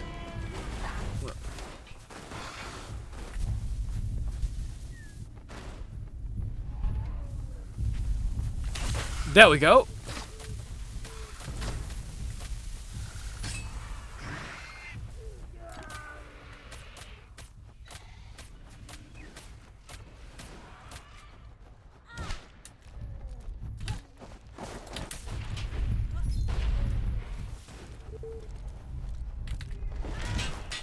Oh god! Get the speed! Get the speed! Get the heal!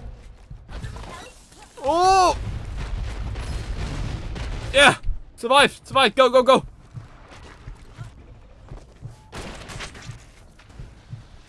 Nice! Did I get the hit? I think I hit the cry on the tail. I don't know. Sometimes when I die right as I hit something, sometimes that hit doesn't count.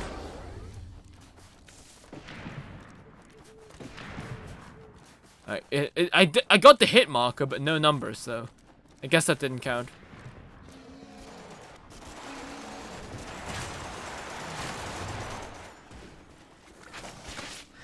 Help me!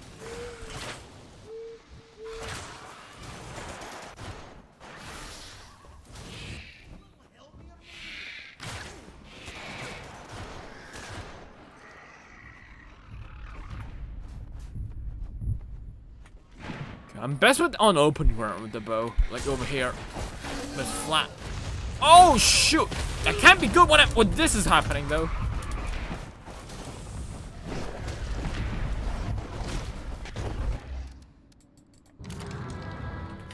Yoink!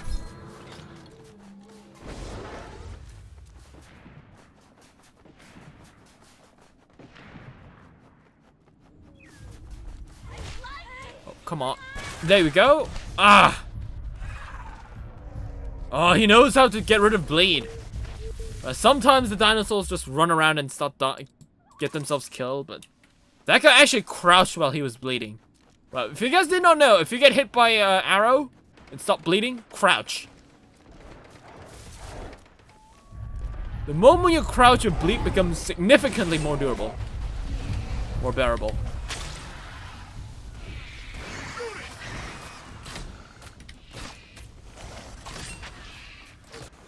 What is this guy just standing there? Oh, come on! Come on! Right, thank you. Right, I would have been disappointed in humanity if you guys didn't save me there.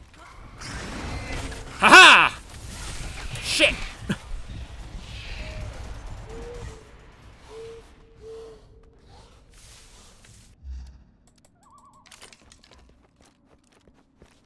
Your dinosaurs are doing slightly better. I am doing significantly bad. If I die this time without killing anything, I'll probably switch.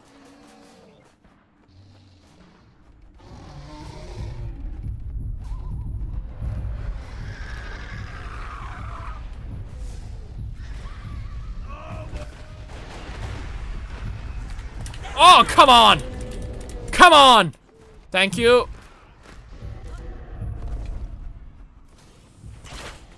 Yep. Don't do that, Lopho! I think it's trapper time. Yep, it's trapper time.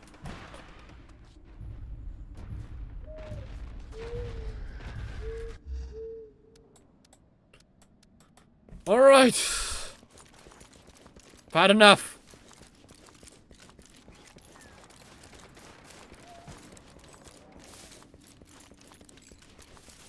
Oh yeah, I need to set melee. Right, they still haven't fixed the glitch. Where you if you set something that controls while you're playing the game, the controls don't save. I gotta reset my melee button every single time. What the hell? It didn't even get saved. Oh, that was the melee one. There we go. Yeah, I don't know what this bug is, right? They changed it, for some reason the animation changed. So, the reload animation is a bit different now. Yikes!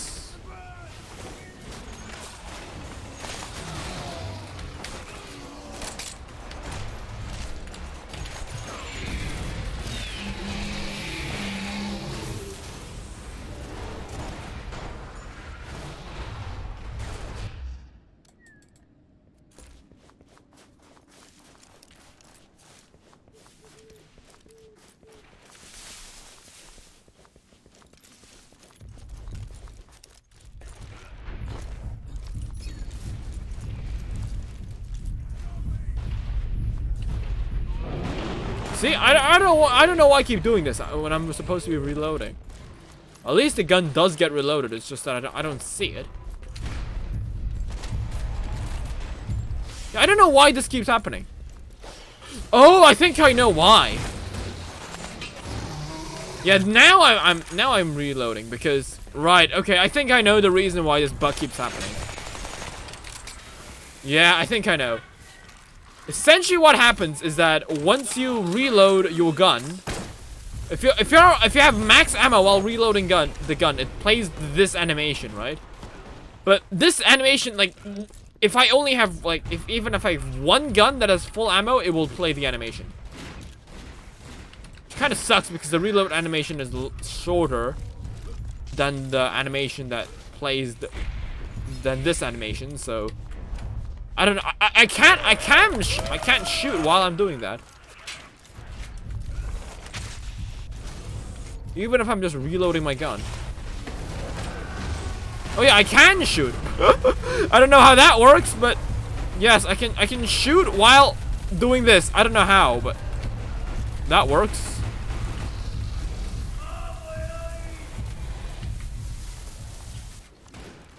Yep.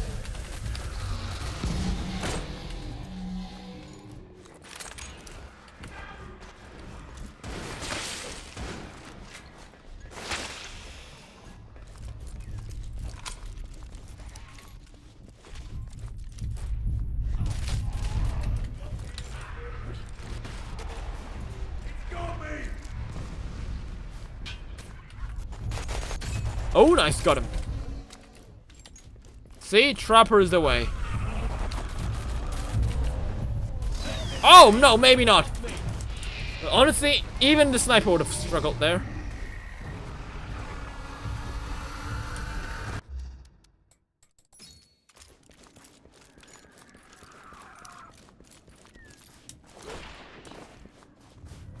Where is it?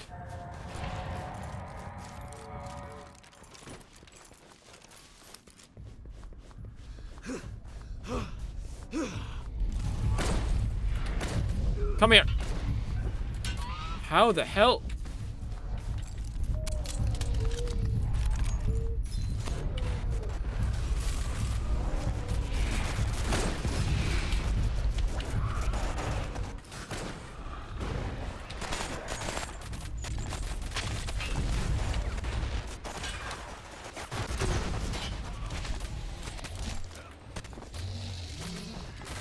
Oh, shoot.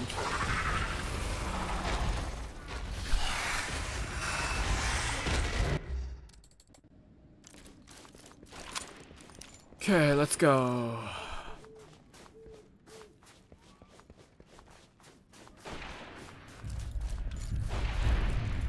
We're tied.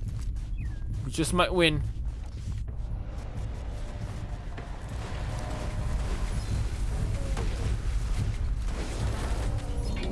All right, there we go. Nice. That final shot did the trick.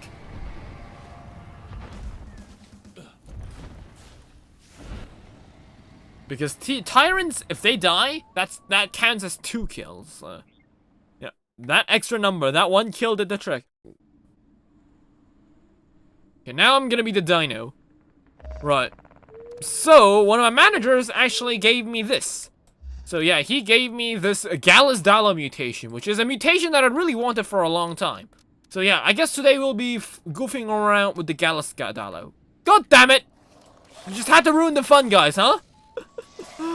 So yeah, you guys know that I'm a sucker for crests and like spikes on crests. Like that's dope as hell. You can't get any doper than that. So let's see, what do I have? We have the Mudiba Dilophosaurus, the Colodalo, the Jekyll and Hyde Dalo. I like this one. I think the skill is kind of rare. Alpha. Oh, what the hell? Oh, did the count? Oh, I think the countdown. Okay. But I'm not spawning.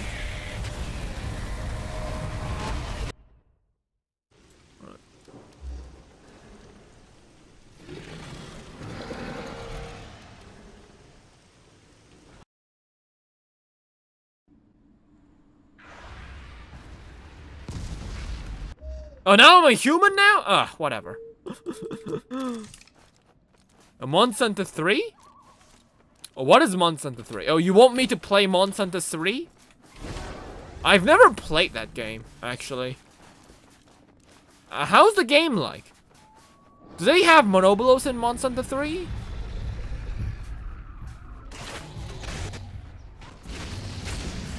Get the car out. Why is it jumping? It's just jumping.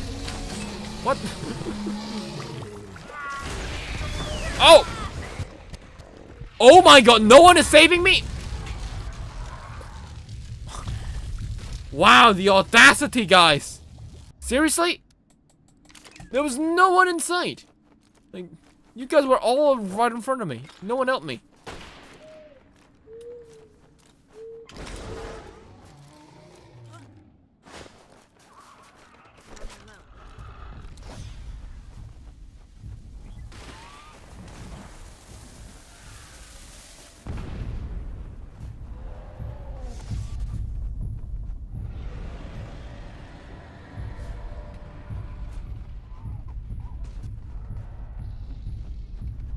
Nice!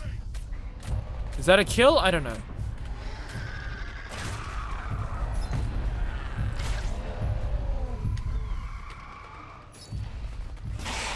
Nice! It wasn't me though, but still nice.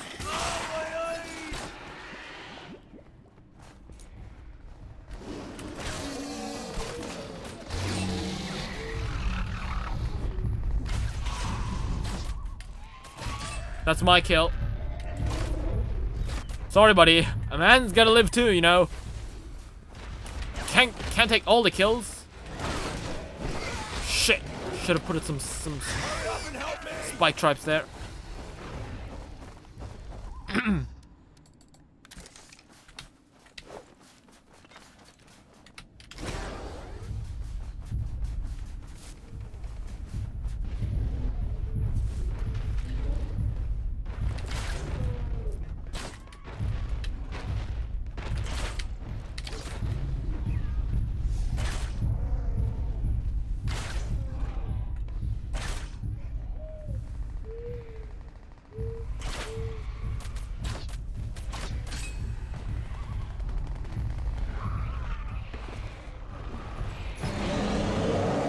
There goes the T-Rex. Oh my god, didn't even see that Spino. Holy shit, that gave me a jump scare. What the hell? I didn't even hear him crawling up.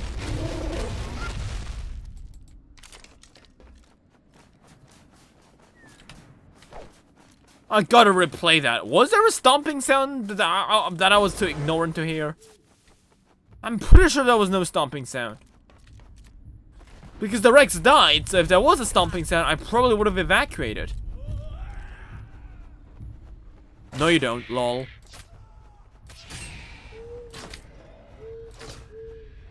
What are you doing? Hiding? You can't hide. You can't hide! What are you trying to achieve?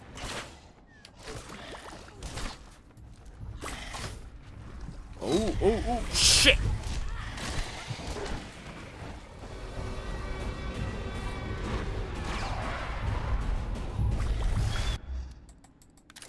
Thought I'd be able to kill that guy. He somehow escaped.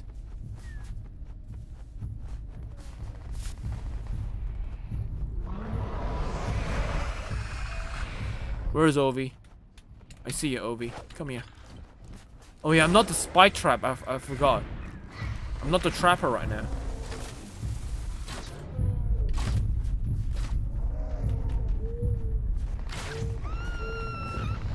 Oh, come on! It's a slowed Rex and you guys still get eaten by it?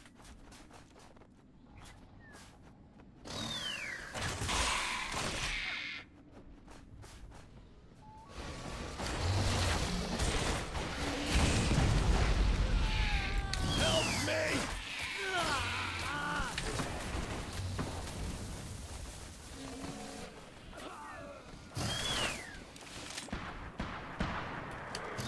Oh no, Rick Raptor, you don't.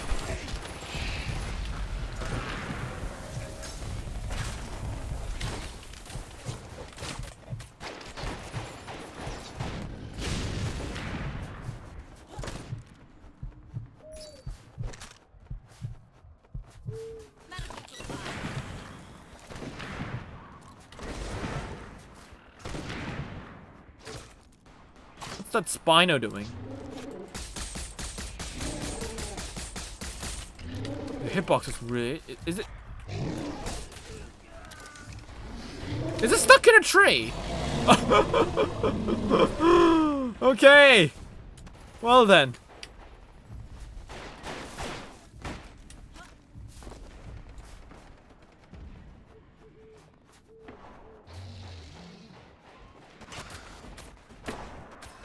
Come here! Oh no, not again!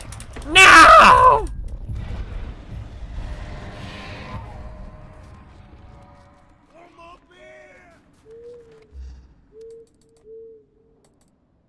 Oh, don't you say! Don't you say! You know what? I'm a big Pathfinder, right? Yeah, the flare is really good, but for some reason, somehow, they made the shotgun in Primal Carnage the most shit weapon ever. Right, you'd think if the shotgun is a close range weapon, if you would shoot a dinosaur up close range, it actually dies, but no. It actually takes like 3 shots for like a dinosaur to die. Even up close. So I don't know what the hell they were thinking. Oh well.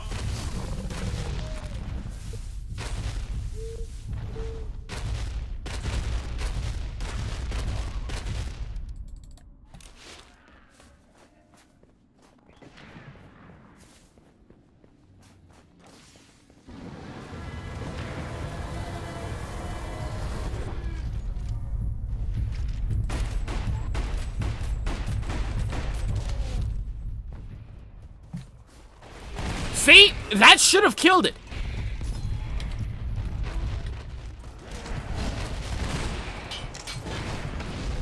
Like, I don't get it.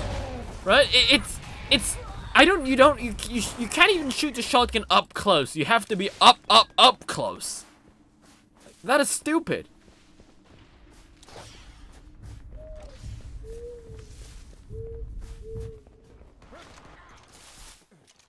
You literally have to be in the dinosaur to do actual damage. Why?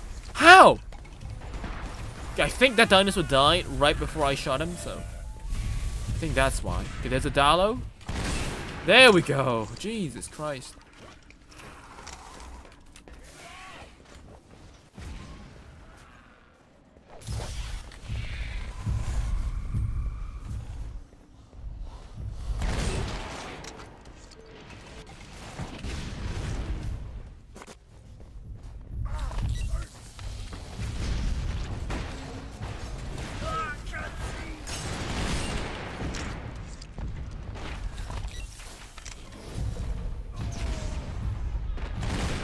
That didn't kill him?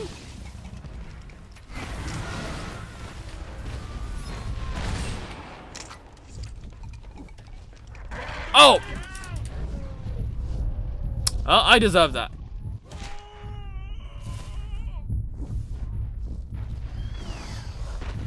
Did surprisingly well there.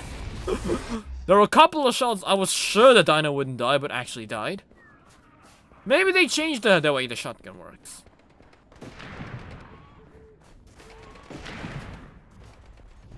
Well, to be honest, oh no, not again, okay?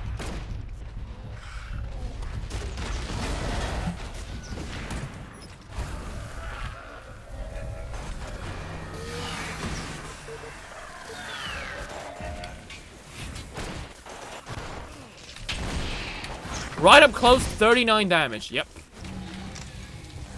That's more accurate to what the shotgun is.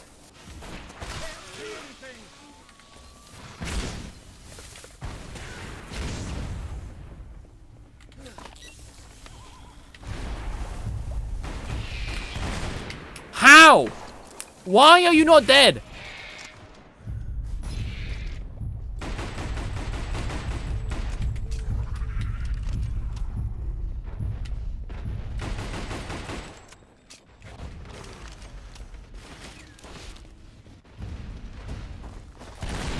Oh, 700 damage? The hell is this thing? It doesn't even look like a Spino.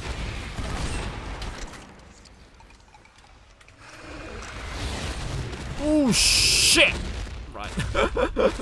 That's what I get, I guess. What the hell is this mutation? It's got this really blunt snout. Why would you do that?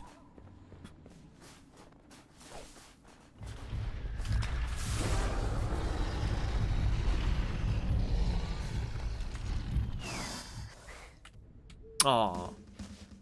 Oh well, I got one kill. Hey. I contributed to that one kill that actually won us the game, so. I did something.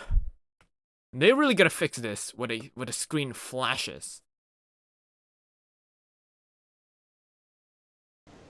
Okay, right? One more game, guys. One more game, right? I got one more in me. I think I can do better. They apparently nerfed the Tupa heavily, too, so... I'm not so sure what I'm gonna play.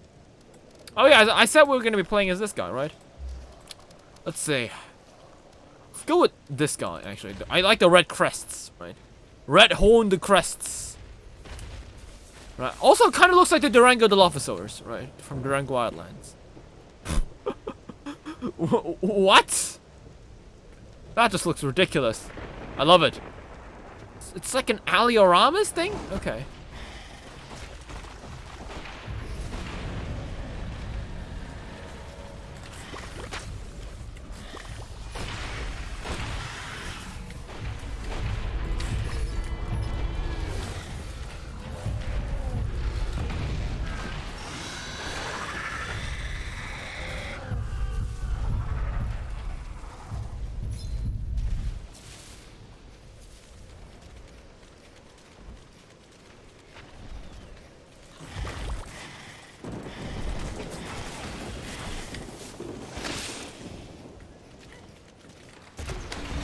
Oh shit, there we go.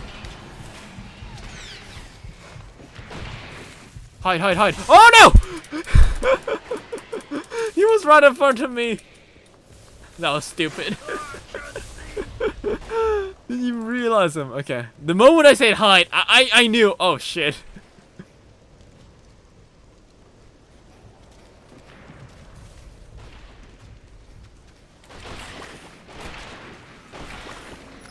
Ooh, nice. I was about to say, the Dino never seems to be able to extinguish the flares. But every time when I say that, it seems to work, so... No, you don't. Come here.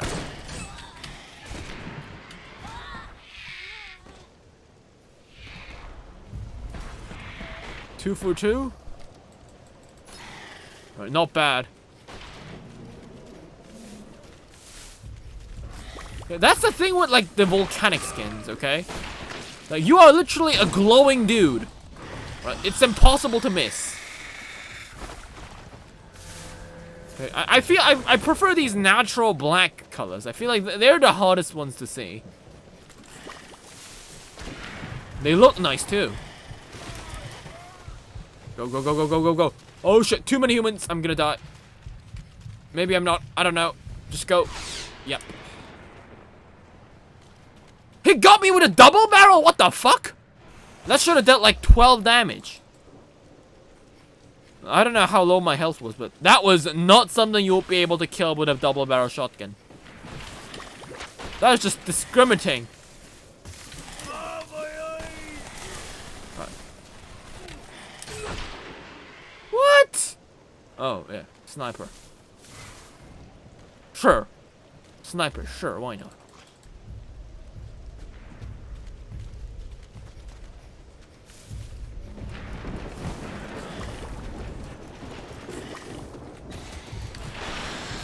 Ah!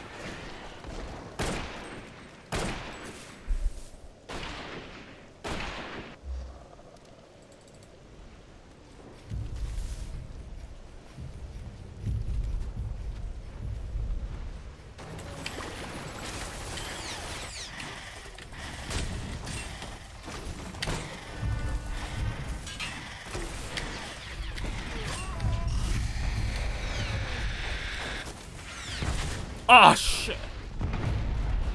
Why did I do that? It feels like Dinos are way better with that poison bite than they are with the spit. Like, the spit really feels kind of unnecessary. I guess we're blinding, but...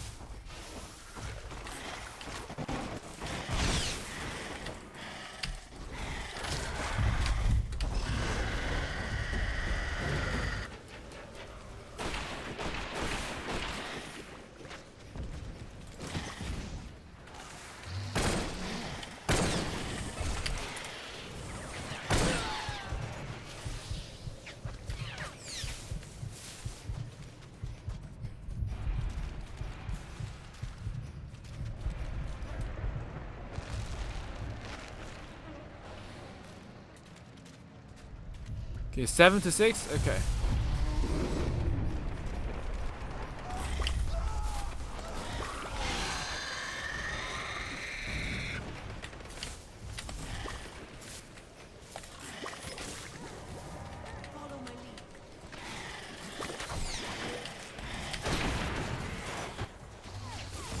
Get the poison! Poison! Probably got him.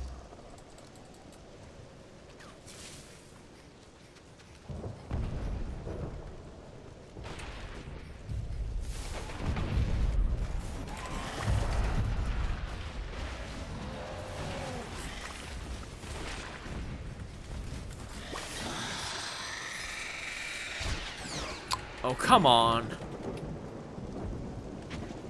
How unfair.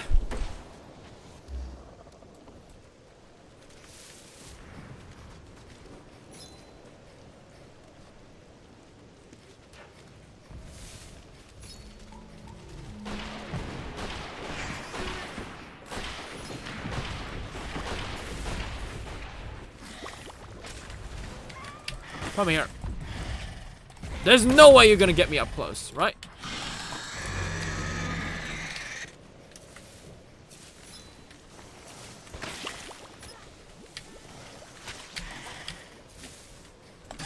Yes.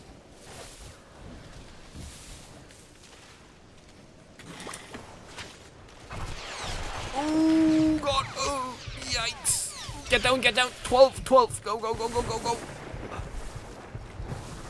Woo.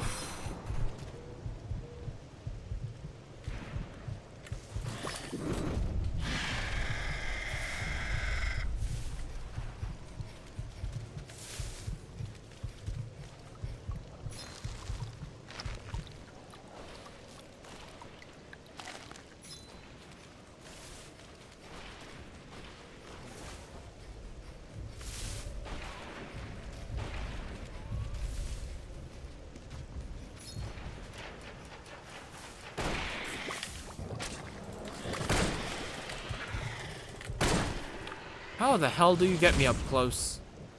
Medical supplies.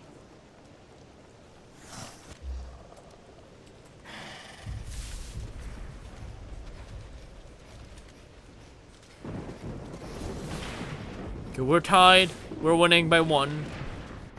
Seems like a fair match so far. This is exactly what I mean by Dilos can't put out torches. Oh, come on!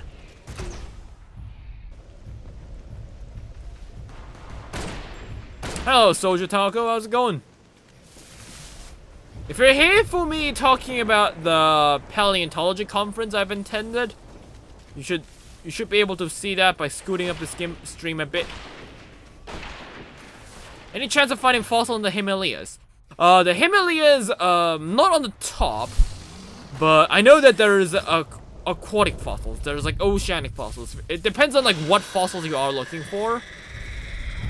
Because the Himalayas are what happened when the sea between the sea that happened where the Himalayas used to be the sea that was between India and the Asia. So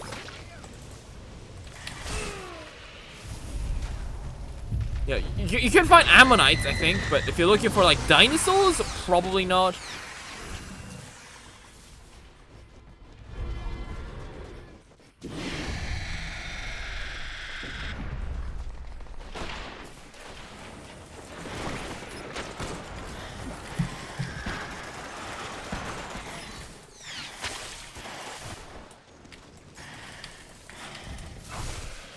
go, go, go. Right, bite and go. Let the poison do the job.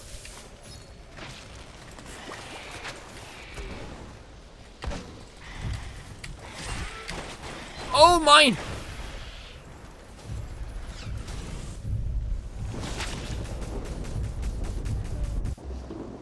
What is this game? Dinogen 3D? It's Primal Carnage. It's the best dinosaur game ever made. I'm not even kidding. This game is my favorite dinosaur game. Like, I've played a lot of dinosaur games. Like, I've played garbage like The Isle, and I've played very good games such as Ark Survival Evolved, but this game really takes the top. It's just a great all-out casual dinosaur game. Great dinosaur designs. The gameplay isn't that bad. There is a little bit of a skill issue when it comes to these games because it is FPS at the end of the day. But it isn't too hard, I'd say. Like, there's some classes where skill is required. Wait, I actually killed someone? I was trying to put out this flare. Oh, shit. But yeah, dinosaurs, you just go around and bite. So, there isn't really that much when it comes to skill either. It's just more about when to move, when to run and when to attack, I guess.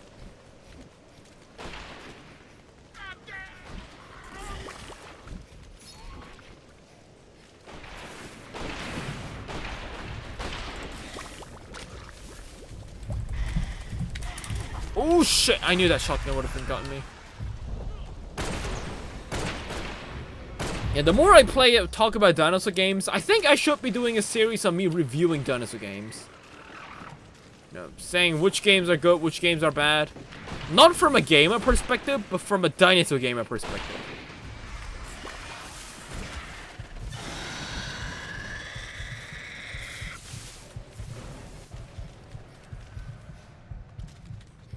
Because if you look at dinosaur games from you on Twitch, I mean, I guess.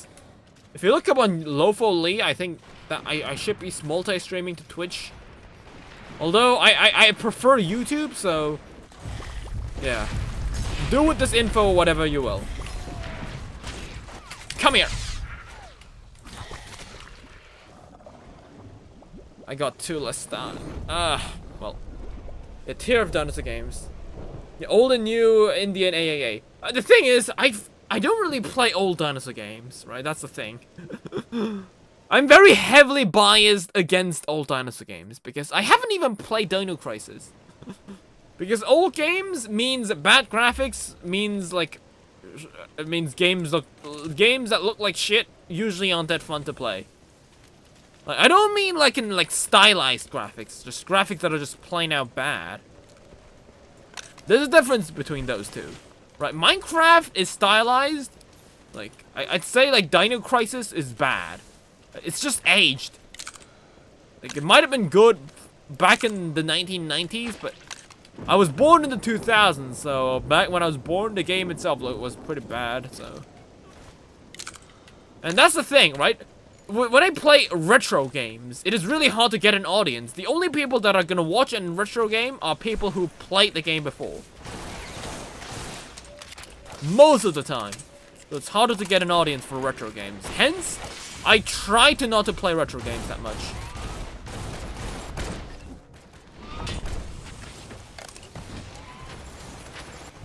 Like, the one thing that I have realized, I've seen some of my friends play retro games on stream. The one thing that I've just commonly noticed when it comes to retro games, right? The guy says it's a masterful game. It's like the game of the century or some shit, right? The game looks like garbage. I don't know what he's talking about by that. Like, I don't know what he's meaning by that, but yeah, I just can't find an enjoyment in that. If you find enjoyment, that's great, but yeah, that's why I feel like it's just hard to make a tier list. Like, I don't know if, for example, if I go ahead and see a dude playing a video game, if the video game looks good, you might as well like give it a chance, but if that guy's playing a game you've never heard of, but the game also looks bad, chances are you won't be sticking around.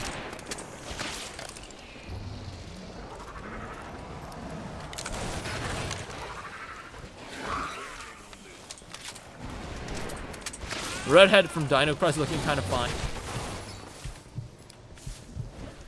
I don't know about that.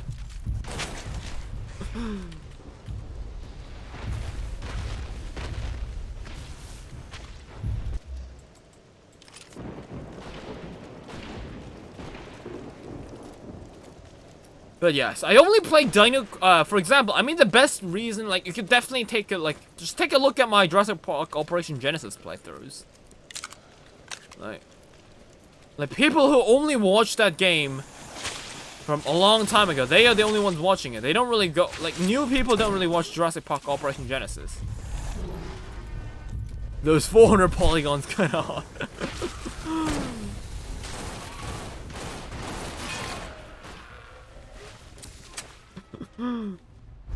I mean, just saying, Minecraft porn exists.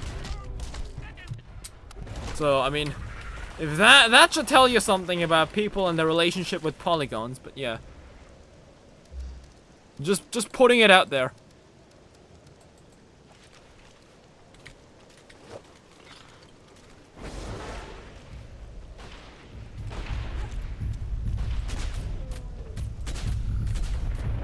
Oh, you're going for food, aren't you?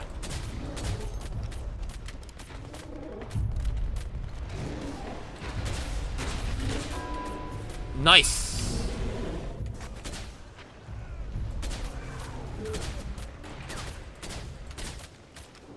This is open ground, which makes it quite easy to dodge stuff.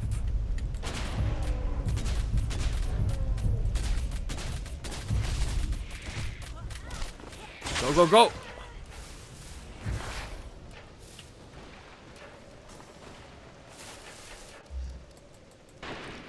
But yes, I should try to like play more games, but it would be hard to me like to make a Dino Crisis review. Because because I'm at the end of the day, I'm not a gamer, I'm a streamer. I'm a content creator. So it's been a while since I played a game purely because the game seems good. I just usually play games for the content. And naturally that just becomes fun. If I was a gamer, I probably would have been playing, I don't know, something like Baldur's Gate 3 or something. Like, speaking of Baldur's Gate 3, I know that there's like a spell that turns you into the Lophosaurus. My friend plays Baldur's Gate. He says it's a fun game, so, I mean... I've never played it. Personally, for me, it doesn't look that fun, but... Again, each to their own.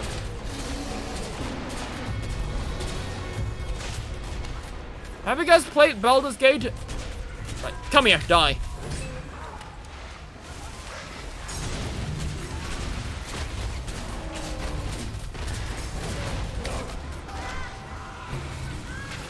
So did you finish uni? No, I'm still in the uni. I'm around like the last semester of 2nd grade. It goes up to 4th grade, so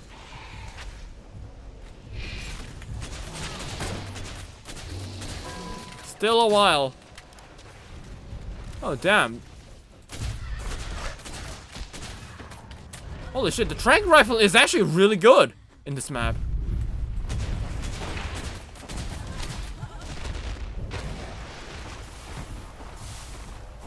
I should be using this more often. Oh, damn. I'm at my 2nd semester, so 2nd grade, 2nd year, yes, whatever you call it.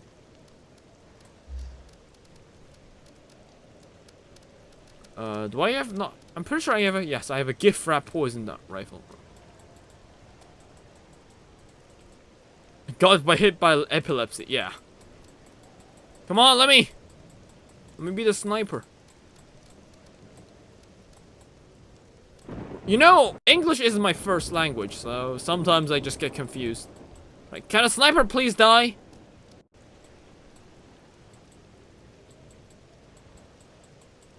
Thank you.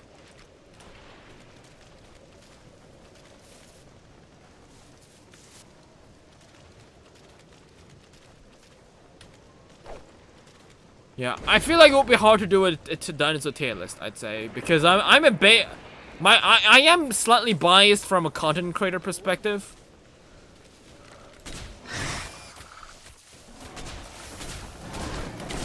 Oh, come on.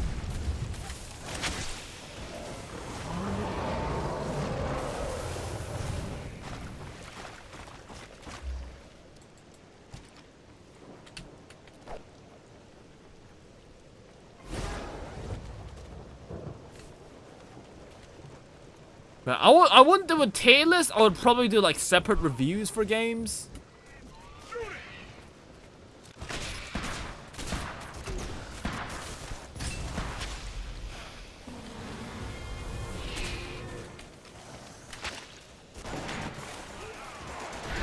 Oh my god.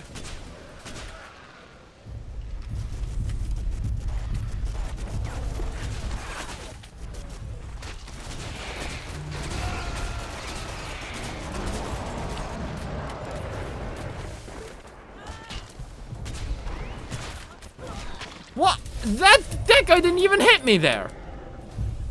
Stupid hitboxes. I was clearly jumping away from him.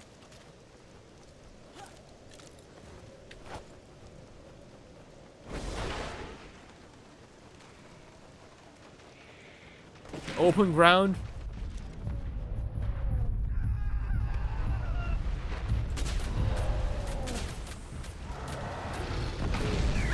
Oh my god.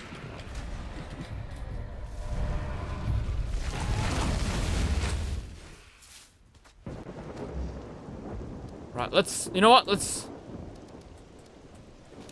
do this. People will judge the games from the explanation. Yeah, that would be pretty nice if I made the viewers judge it, but that only works if I have a decent audience. Currently, my audience is all asleep.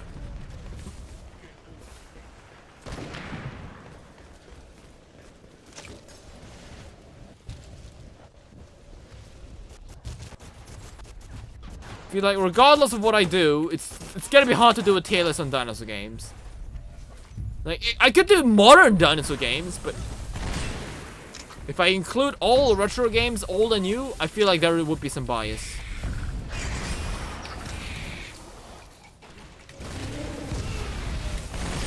Oh my.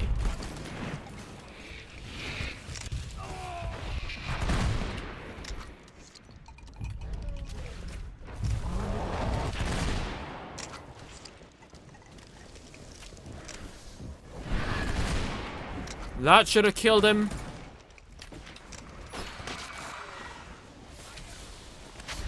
Oh my, how did that T-Rex miss me?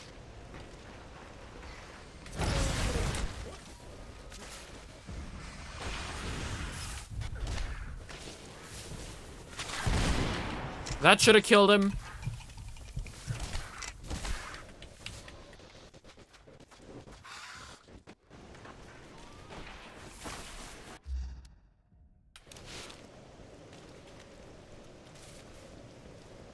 You still miss Durango. Yeah, I still do. Still do, man.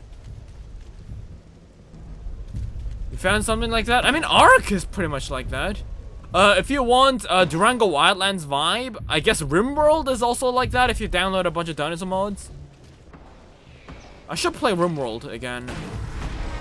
I don't know, RimWorld is one of those games that is really hard to get into. It struggles with similar problems as the retro games. I'm slightly reluctant to play that one. That's why I'm a bit reluctant to play it. How does that guy not die? That is so freaking stupid. I'm using his shotgun right up its face. How does it not die?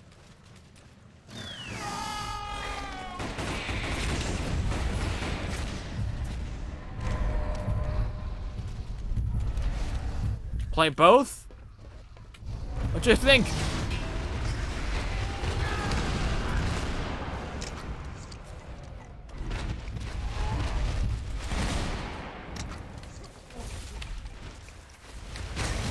Oh.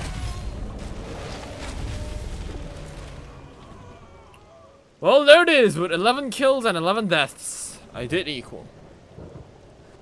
Well, I guess that's gonna be it for today, humans and dinosaurs. Hopefully you guys enjoyed me talking about my time at the ISAD. And yeah, I'll probably make a video on it. If I have anything else to add, I'll probably add that in as well.